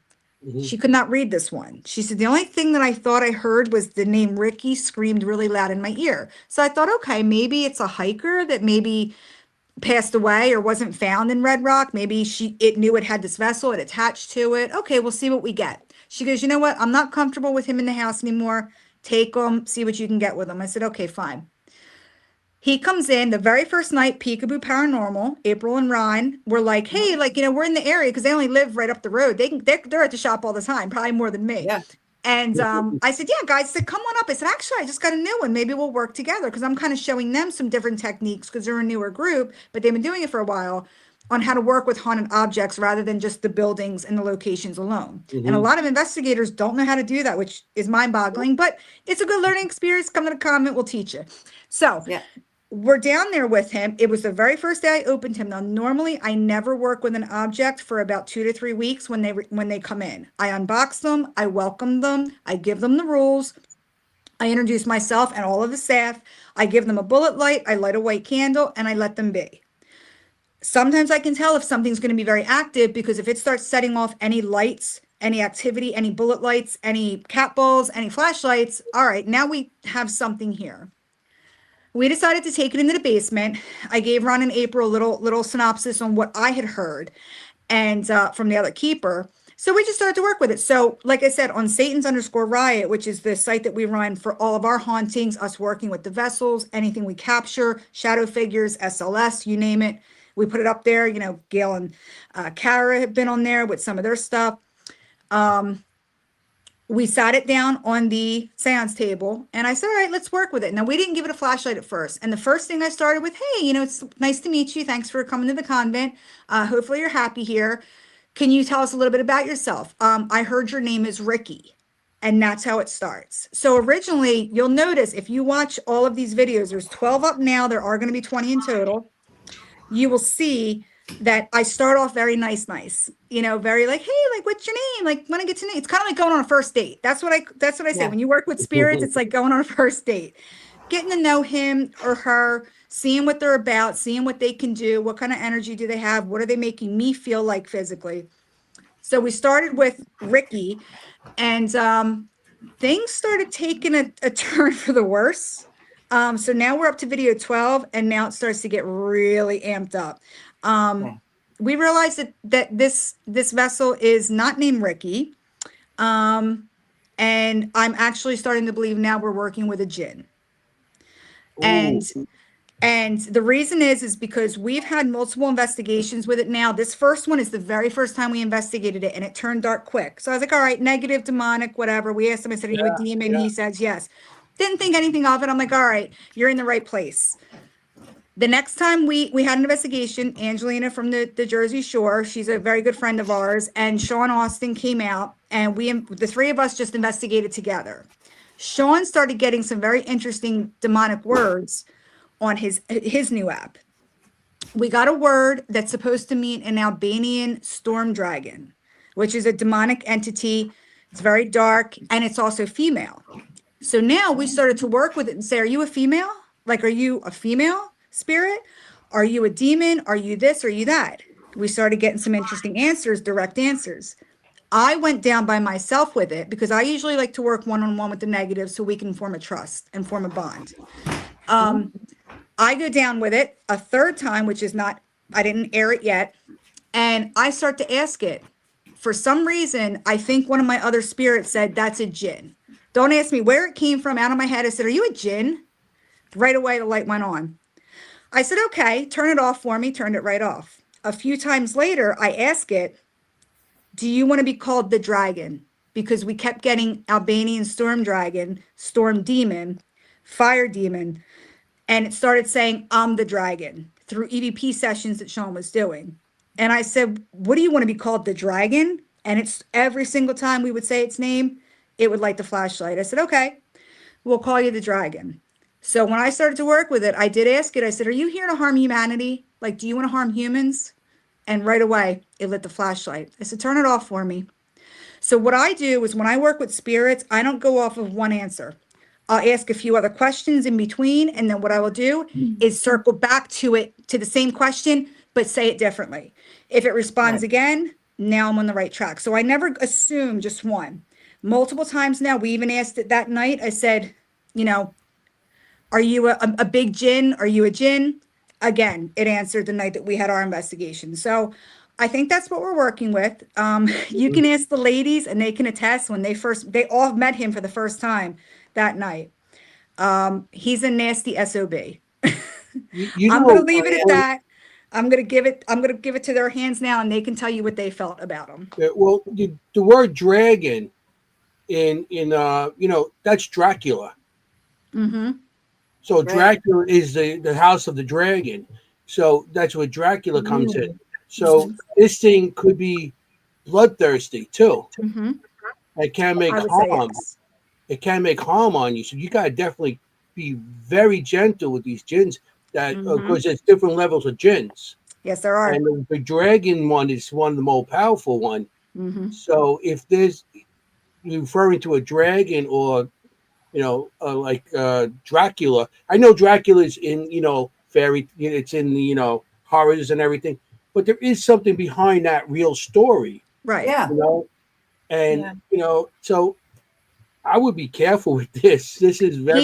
He's a very So we deal with a lot of his type. Wyatt is one of our house favorites. Wyatt was a conjured spirit.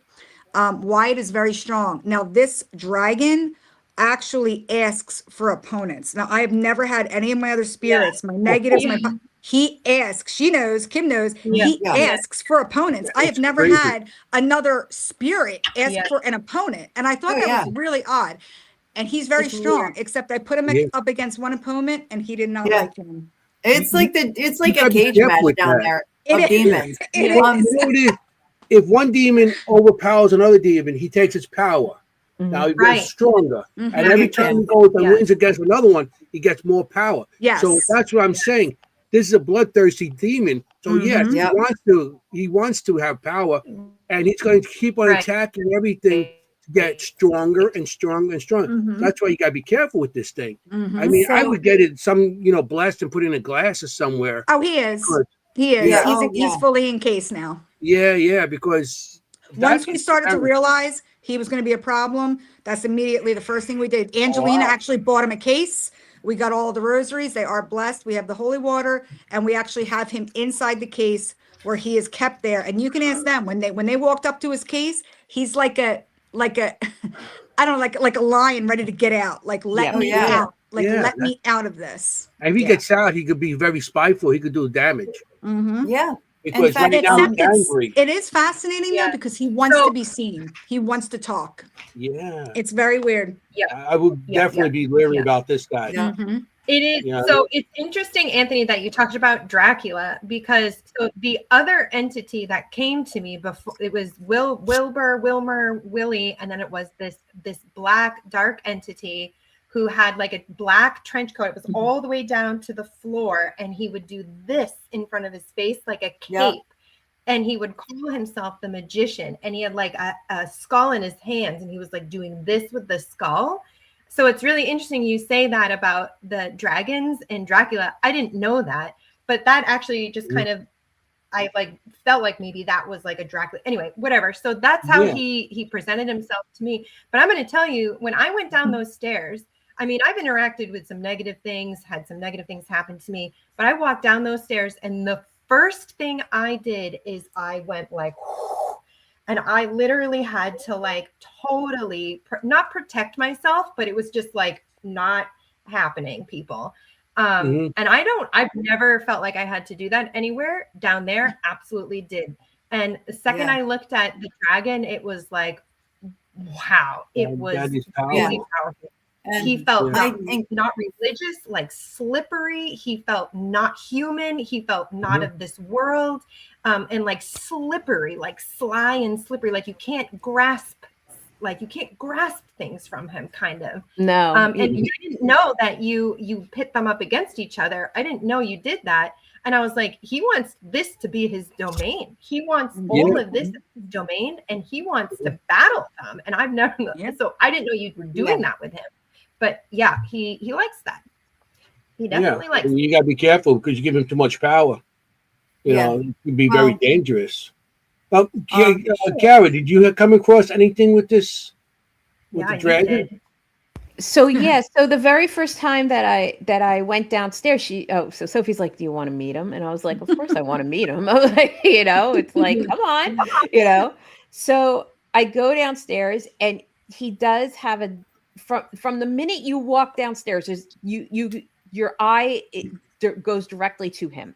Okay, he like Kimm was saying, he commands a room, and he's not like in the center where you would see him. He's off in the side in the corner. So anyway, so I walk straight up to him, and the first thing that I feel is I could feel him reaching, and this is when he's in the case with the holy water and everything, reach into my chest and just twist. And I was like, you have to stop doing that. I'm like, because if you have to stop doing it. I'm like, because I'm gonna bring some friends down here, and you're gonna have to, they all want to talk to you, and we all want to see what you can do, but you can't hurt anybody. And you can't hurt me, because I'm the one bringing people down here for you to talk to, So, and then it eased up. But then when we were doing the seance, we were talking to him, and I said, if you behave, I'll leave you out, and he was like, first he said, he wasn't going to behave. Then he said he would behave. And then Sophie's like, are you lying? And he said, yes, so in the case he went, going to do, right? Yeah. Right. So in the case he went, and when we were sitting at the table, his light starts going off, because he remembered that I said he could come out if he behaved, and his light was in the case. Yep. He was going off. He was PO'd. And then, I don't know if any of you noticed it, but we were doing it, and I just started coughing. I started coughing. And it was like, you could feel him just like restrict. Oh, I could anyway. Feel him just restricting, and the same way that it was like, almost like, I'm going to shut you up now. You're not going to do this seance because you told me, that you were going to let me out.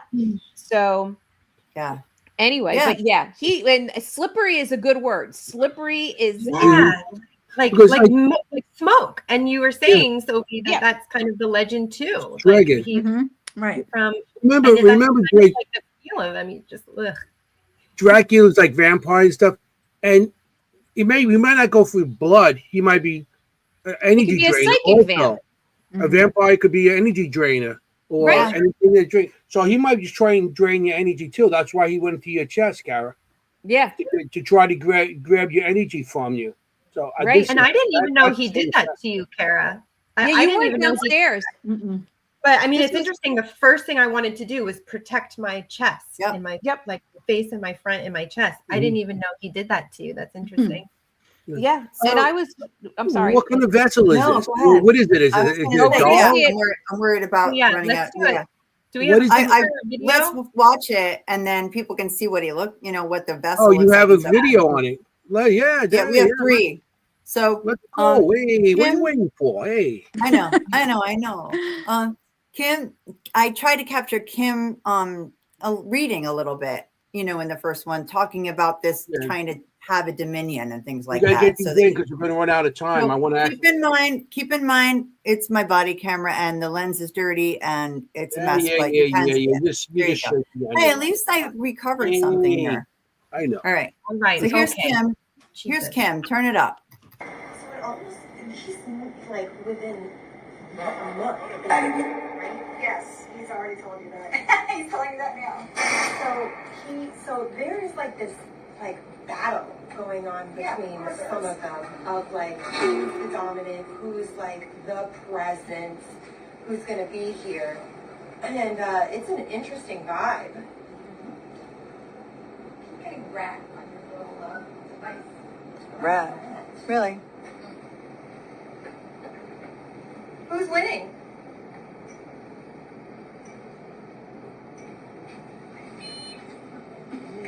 All right, Dragon. I guess you. Get big talk now that nobody's on the table with you. That doll that's the vessel? Yes. Well, let me show another one and you'll Yes. get a better view of him. So keep in mind the flashlight is between his legs, right? So you will see it light up and stuff. I'm just not straight on, like, because a lot of people are filming me. So, but you can definitely see the flashlight go on in response. By his knees, kind of. Okay, by the vessel's knees. So here's some more dragon. Dominion. Wow. This is interesting. Is she right?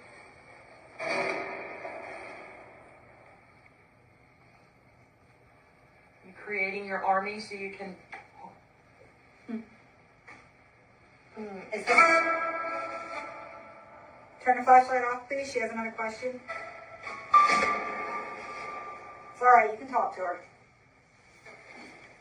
Thank you. Is the person who created you the one who's creating the dominion? The light on top of that is going off. Is it a cat ball or something behind you? Oh, the Divot Clown? Yep. We pulled him actually the other night. We had a session with Wyatt, with the dragon and him. And he's been talking a bit. Yeah. We can always pull him if in a little bit if he wants. So the clown behind her there's a cat ball on it and it starts flashing and flashing and flashing. So we decided, okay, well, you can tell us who that is. So that was a Dybbuk clown that was sent to me. Very dark, very negative. So, you know, Dybbuk boxes, everybody knows a Dybbuk box. Yeah. This is actually in clown form. So we figured, okay, it's one of our stronger spirits down here as far as the negatives go. Let's see what happens if we can get communication from the dragon, from Wyatt, who we never pull out of the case, not right now because he is not trustworthy. He's just like the dragon, and from this Dybbuk clown. And the responses we were getting were off the charts. Wow. Yeah. Yeah, we Yeah. put them together. That was interesting. And that's when Kimm started talking about him trying to have dominion over everybody and everything. Yeah. That I mean, he does that doll does look familiar from something. Yeah. But I mean, the flashlight, you see, like, you're like, turn it off, it turns off, turn it on, it turns on. I mean, pretty powerful. He's very owner. intelligent. The previous owner, I mean, or whoever originally had that doll, probably was into like some sort of Satanism. That's what No, I they think. weren't. So actually that doll was, I think, created in 2021 by an artist who I have a few of his 2021. vessels. He's not he doesn't do paranormal. He just creates art dolls, kind of like what Mary Jo does. She creates the art dolls. Yeah. And he's really phenomenal artist. Like I said, I have a few of his in the building. That one was just sold as an art doll. the woman who sent it to me got it from another person who said, hey, like there's something going on with this thing. I never had problems with it before, but it's starting to act a little funny. So at first I thought it had a dual attachment because I do have multiple ones down there with multiple attachments. Yes. And that's when I started to work with it. So I believe if it did have an attachment of something else, that this dragon took over when it attached to this vessel in Red Rock. And I've asked it, April, Ron and I have asked it multiple times, did you attach in Red Rock? A few questions later, hey, where did you attach at? In the valley, in the mountains, stuff like that. Yes. So at first, then I started thinking it was an elemental. I said, okay, it's an elemental. But then it started to read differently. And that's how I usually start to determine what I may be working with. And that's when a djinn popped out. And I said, I really do think that this is a djinn. It is too heavy. It is too strong. It actually has the rope lights now that were made with the music. I have never had any of my other spirits hold those rope lights the way that this thing was playing a song multiple times. Really? It's I wonder how strong. there's something attached to that. I mean, if it didn't have any of these things in the back, in the past, how did it attach? It attached because she took it with her. And I think that it wanted to get off of that mountain, wherever she was at in Red Rock. I think it wanted to get off of that trail. I think it seized an opportunity to come to more of the living rather than being out in the wilderness. And I think that it chose it and it assumed it, because one thing why I will always do when a new spirit, I will start to ask them about religion. What that shows me, none of my spirits, even if they were religious in life and if they were a human spirit, they will not talk about religion. It's something they just don't do. And I said, oh, are you religious? It lit the flashlight right up. I said, I said, okay. I said, and in my head, I'm thinking, I don't think so. Then I started to say, oh, do you want us to pray? None of our spirits allow prayer either. Even our positives do not like prayer for whatever reason. I think it scares them. I think they're worried about it. And this thing's like, oh yeah. I said, I think you're lying to us, aren't you? And he lit right up. I said, I don't think you're religious. I think you're a negative / demonic. Am I right? He lit right up. I said, okay, turn it off. He turned the flashlight right off. That's when I started to realize, because at first we thought, okay, maybe it needs to be set free. April said, maybe it wants help. I said, April, I don't think it wants help. I said, it's trying to trick us. Then I said, why would it want help? And why would it attach to this vessel if it was already out in the wilderness? Think about that. Why would it attach to a vessel and come home with people? Because it wanted to, because it's a parasite. So that was what I started to go off of. And Well, you mentioned that your friend who originally went to Red Rock, she's a medium. Is that correct? Yes. And she couldn't get a read on it. And no, I'm just saying she has objects of her own at home, right? Absolutely. So if this entity out in Red Rock was looking for somebody to join and find a vessel, I mean, what are the odds that a medium is going to walk through your path and also has some haunted objects? Absolutely. She might be the person I'll follow back to her car and see if there's something that I can be in her car. Whoa, lo and behold. Bingo. The dragon. I could argue for that as to why her and why this was just in her car at the time. Yeah, that's interesting. Is anything with those hills where the Red Rock, is there anything in the past that happened there that this entity will be up there that want to jump on? Is like anything in those history of anything in those hills, or no? I don't know. I haven't done that much research in the Red Rock, but it's an excellent question. But it's trails, so it's I guess it would be like the Appalachian Trail, right? Since it's a magical place. It could be anything there, from spirit of some sort of, because the spirit jinn is a very old spirit, and those things are like thousands of years old, and to be up in a trail, that this country's not even that old, So to be up there, it has to be brought here by something, and it could be almost anything. The people that might have, settled in those hills could have brought that in. Anything. That's why I'd be interested. Where is that? That's the hills. Where is that hills? Red Rock Hills. What is that? Utah, Arizona. Yeah. Red Rock. I'm gonna look something up. I feel like there's been a recent story about Red Rock, but I'm not quite sure. Yeah, I wonder if there are other stories. Red Rock, which is near Las Vegas. Yeah. The Red Rock Canyons. Yeah. I Are think. they Well, like little canyons or hills? did she go? Did she just fly? I don't know where she lives, but did she just go there to Red Rocks, or did she travel through other areas? No, mean- she basically went there to hike. She went on a hiking expedition. She picked him up along the way from another keeper. I don't know where. She didn't give me that information. But Okay. she picked this vessel up from a person that contacted her and said, "Hey, something's going on. I don't know what's going on." She picked it up, but she said it didn't have anything that was negative like that. And usually she can pick that up right away. This thing Yeah, wouldn't let her read him. And that's how Mhm. we started to realize there's something different here. Okay. Yeah. I mean, something that strong, if it doesn't want you to do something, it doesn't let you. Absolutely. Anthoiny, I have one more video. Oh, Somebody I'm sorry, brought Kim, up go it ahead. could be like a skinwalker. Tara brought up Yes, it could be like a that's what I was possible. just gonna say. Like Yep, that very area. possibility too.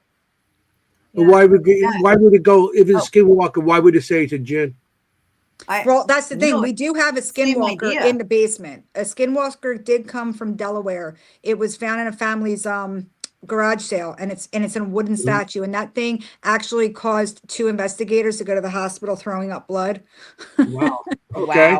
Yeah, we keep him cased up. I don't let anybody touch him but myself. If I'm going to be hurt, I'd rather it be me than somebody else. Yeah, of course. So You got to be responsible, and that's what you're so good at is your responsibility. Right.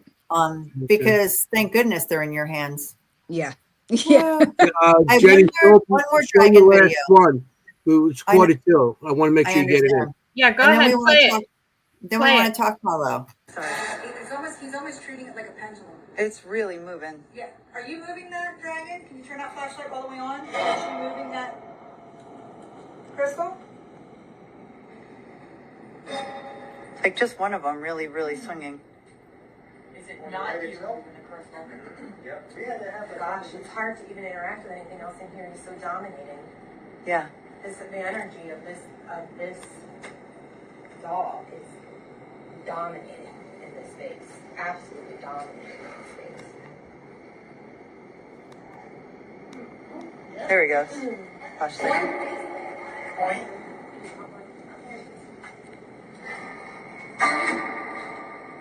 Were you sent here?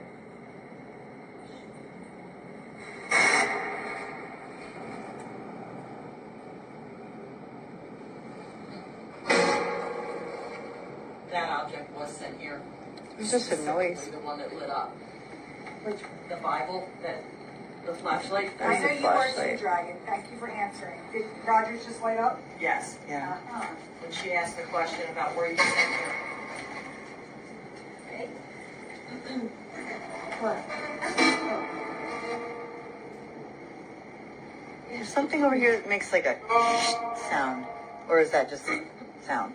I just heard a over there. No, Is that Wyatt whistling? it might be. If you hear whistling, it's usually Wyatt down here. What you're hearing right now, in here, that's all it sounds like. That's interesting. Just a little more of our investigation. I mean, it's pretty amazing how that flashlight lights up. I wanted to show that, and also just the Bible in that clip. Yeah. Oh yeah, the Bible. The Bible. We opened the Bible. We opened the Bible. Yeah. No, Wait, Anthony, Kim, they never opened it before. You never opened a Bible before? No, It's not well, that. Not like the that. other Bible. Okay. But Kim got to do her research. Like she got a name, and she was off. Oh yeah, She was so like, "Boone, I got this." You know, Kim with her like she's like the genealogy like queen. I know I do love the history. So Kara, you want to tell us about the Bible? Yes. The Bible. So, what do we want to know about the Bible? The Bible, physically looking at the Bible, it's gorgeous. It's in pristine condition. It was printed, what was it, 1899? 1889 in Philadelphia. However, it has a history that it was used by a warlock to conjure. And up until we were doing a seance, and then the Bible just kept calling to us, and we brought it to the table. And this is where I said the seance took a turn, because we were talking about talking to spirit, but it was the Bible that it's not the way the seance usually goes, where we talk to spirit as ourselves and we're their voice, but the spirit that came through, so to speak, and wanted to speak was said Bible. So, do you have footage of any of that, or Jenny, or no? The seance with the Bible. Yeah. No, I do, but not here. No. Okay. We don't have enough time. But yeah, I mean, believe me, I wish I could show everything. Yeah. Okay. But yeah, so the Bible itself, so it was owned by somebody who was the neighbor of Ted Bundy. And no, we were trying to put the connection together between him and Ted Bundy, and we couldn't quite figure out how it would go together. But then we had the idea to open the Bible. And I went to open the Bible, and Gail was like, "Don't you dare touch it." She got like all motherly. She spoke through her teeth. She was, "Don't you dare touch it." Oh, So, and I was like, okay. So then April from Peekaboo Paranormal, she opened it, and she was touching it and what have you, and she said it felt which is the first time it's been opened, right? Right. It was the first time it's been opened. Yeah. And again, it was in pristine condition. It had pictures. It was illustrated. It was gorgeous. Beautiful. And we started opening it to where we thought the creases would be in the book to show that's where it would open to. And we found the page that had the list of births in it. Which this is like a 2,000-page Bible. Like to just literally land on the page that had the births documented on it is like unbelievable. Exactly. Yep. So we opened it up, and the names that were inside happened to have the last name of Boone. And for anyone that knows the Ted Bundy story, his wife was named Carol Ann Boone. Carol Ann Boone. So whatever the connection, whether this Bible did belong to the Boones, like the Boones that were from the Bundys or not, it's irrelevant, because there's a thread that connects it all, and whether it's the Boone spirit that wanted to come through, or the spirit of the Bible or whatever, there was the connection that it went from neighbor to Bundy, warlock to Bundy, just coincidentally the last name of the person who was married to Ted Bundy. That's interesting, because back then also families lived on the same block next to each other. Oh yeah. I know that in the city though, going up Italian, you have family always somewhere on the block or in the same house or whatever. So my whole family lived in one building. Yeah. So if you got, did you take pictures of the guess, information in there? So my guess is that Josiah, who's the father, Josiah Benton Boone, he was married in 1889. My guess is this Bible was given to him as a marriage gift, possibly. Yeah. And then he recorded the births of his children in there. But I love that you brought that up, Kara, about spirit bringing up, because sometimes they'll use whatever they have to get a message across. Right. And so if the Boone spirit of Ted Bundy, I don't even know his name, Ted Bundy, Ted's wife, Ted. Boone, and she wanted to come forward, which is interesting because I was talking about I killed her or something. I don't even know if he killed his wife. I have no idea, but interesting. No, so yeah, did. that's really cool. That was really fun. What I'm saying is, if you got copies of that stuff, send it to me, because I belong to genealogy.com, the ancestry.com, and I could look it up as any kind of documentaries that definitely have marriage certificates, and I could go, if there's anything, just keep on going, Yeah, I can send it to you, Anthony. I already found it. I found a obituary for Josiah Benton Boone. Actually, Anthony, you'll love this. Guess what cemetery he's buried in? I bet you can guess. He's in Brooklyn. What? Oh, he's in Brooklyn? What, Greenlawn? No, he's in Evergreen. Evergreen? Yeah. Why me? I know. That's I was hoping this would come Get up. me the today. information. I'll look it up tonight. I could visit the grave this week. There you It go. always comes back to Anthoiny and his cemeteries. Yeah. Every episode of this show, we discuss Anthoiny living in the middle of a million cemeteries. Growing up in cemeteries, Anthoiny in cemeteries. Every show. It's like if I ever go homeless, I'm going to move myself into a mausoleum. Seriously, you may as well. So before we have 7 minutes, but we have a lot to talk about in 7 minutes. Important things to talk about that I'd love to turn it over to Kara about. We want to make sure that we honor that we have a huge event coming up. Oh, yes. And we're going to be at, yes. So we're having the hollow. This is the third actual hollow. Oh, and there's Jennie. Look at Jennie. Oh my God, I'm not doing that. Just FYI, I wouldn't have done that.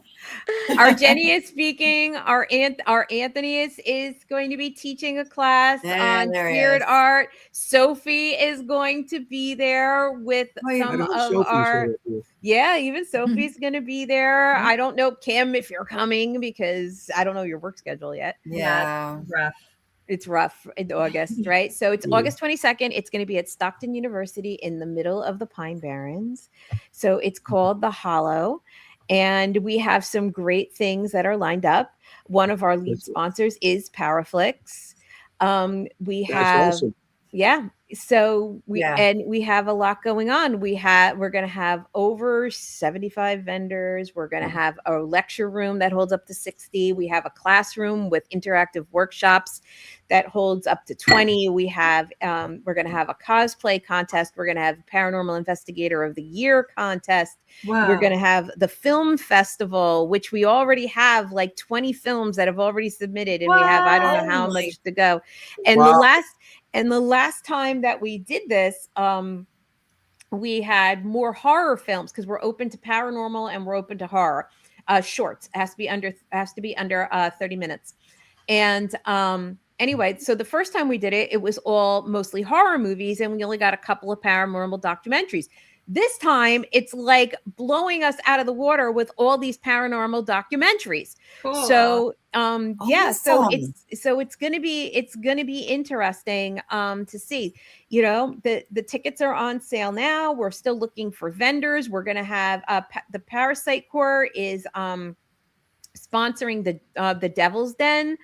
The Devil's Den is going to have our featured interactive people like Sophie and Anthoiny. So that you could get really down and dirty with everybody and try out stuff. So it's going to be down and dirty with Anthoiny. All right. Down and dirty with Anthoiny. You better be ready. We have three. Bring it. We have 3 LED screens in the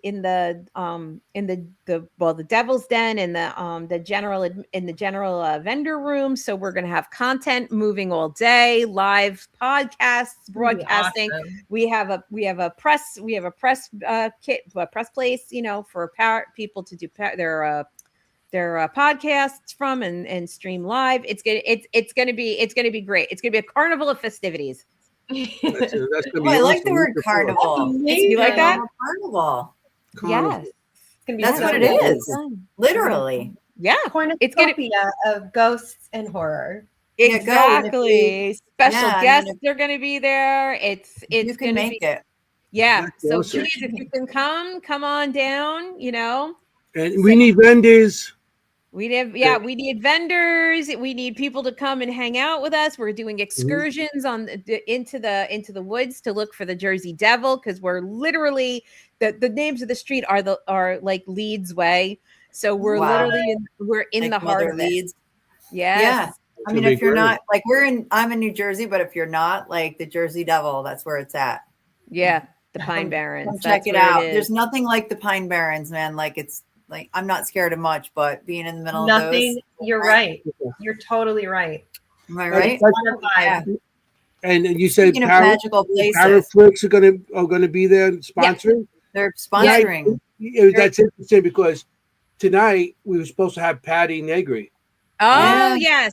And what happened was she's doing something with the Winchester House. Yeah. And she was leaving today, so she So we got something better. No, I'm kidding. Sorry, Patty. We got Patty Negri is part of Netflix. That's what Netflix. We love you, Patty. Powerflex. Yeah. So Patty can't make it, and Natalie Jones can't make it, but we will have Shannon Michelle Collins. She's the hostess with the ghostess with the hostess, the hostess with the ghostess. Oh yeah. She's I can't speak. So, but yeah, so she's going to be there. Bianca Rose Perricone is going to be there, and they work together.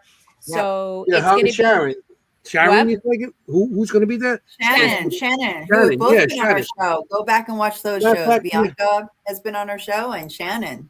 Matter of fact, I think Bianca's supposed to be on again. Yeah, I got to see if she's going to be on again. Yeah. Sophie, is any of your friends going to be making it there? Oh yeah, we're gonna bring a lot of friends there. We just haven't decided what grouping to have. We may make a debut with the dragon. I'm gonna see in a few months how he acts. If he's not good, I'm not gonna trust him with the public and put anybody in danger. So if he's behaves, I may bring him out for a showing. But yeah, we'll see. We'll see who shows up. That's if gonna not, be awesome. they should come to your tattoo parlor and they should see him there. Absolutely. Make sure you got my side shirt this time, okay? I would have worn it tonight. So I love that's it. That's gonna be great. I can't wait for this that to happen. Yeah. Oh no, it's the 2-hour mark. We gotta go. Will be with you. We gotta It's go. 2 hours. We gotta go. Okay, guys. We really it's the 2-hour mark already, and I don't want to get fired, so we gotta end the show. I want to thank everybody in the audience. We had a great time tonight. This was a great show. So yeah, we're looking forward for the Hollow. I want to thank you guys for showing up tonight and have it was the stories were unbelievable. Thank you, Gail and Kara, for a great event, and thank you. Thank you for coming. Thank you guys. It was so nice meeting Thanks for everybody. coming back and talking about Saturday, which was phenomenal. So that was very cool, and it's what I liked about it was like fresh. It just happened, so everybody remembered everything exactly. It just happened last Saturday, so that was the great part about it. So I got to say thank you to the audience. Thank you for everybody for showing up. It's without the audience, we wouldn't have a show. Without great guests like you guys, we wouldn't have a show. Because the three of us talking is kind of boring. Well, those two could talk. I'm just like, hey, just shut up and sit back. You don't talk at all. I don't talk. I'm not much of a talker, as you can tell. Well, after a couple of these things here, I'm pretty talkative. I want to thank everybody again for showing and everything, and we're gonna have a great time. We got a lot of great shows coming up, and I just want to say, remember, if you're gonna go out there investigating, you got to be safe. Because you want to look for ghosts. You don't want to be a ghost. Hey, ciao, familia. Bye, everybody. Hey, Bye. Good night. Bye. Good night. Bye. Good night. Guys, don't go nowhere. Hey, how you doing?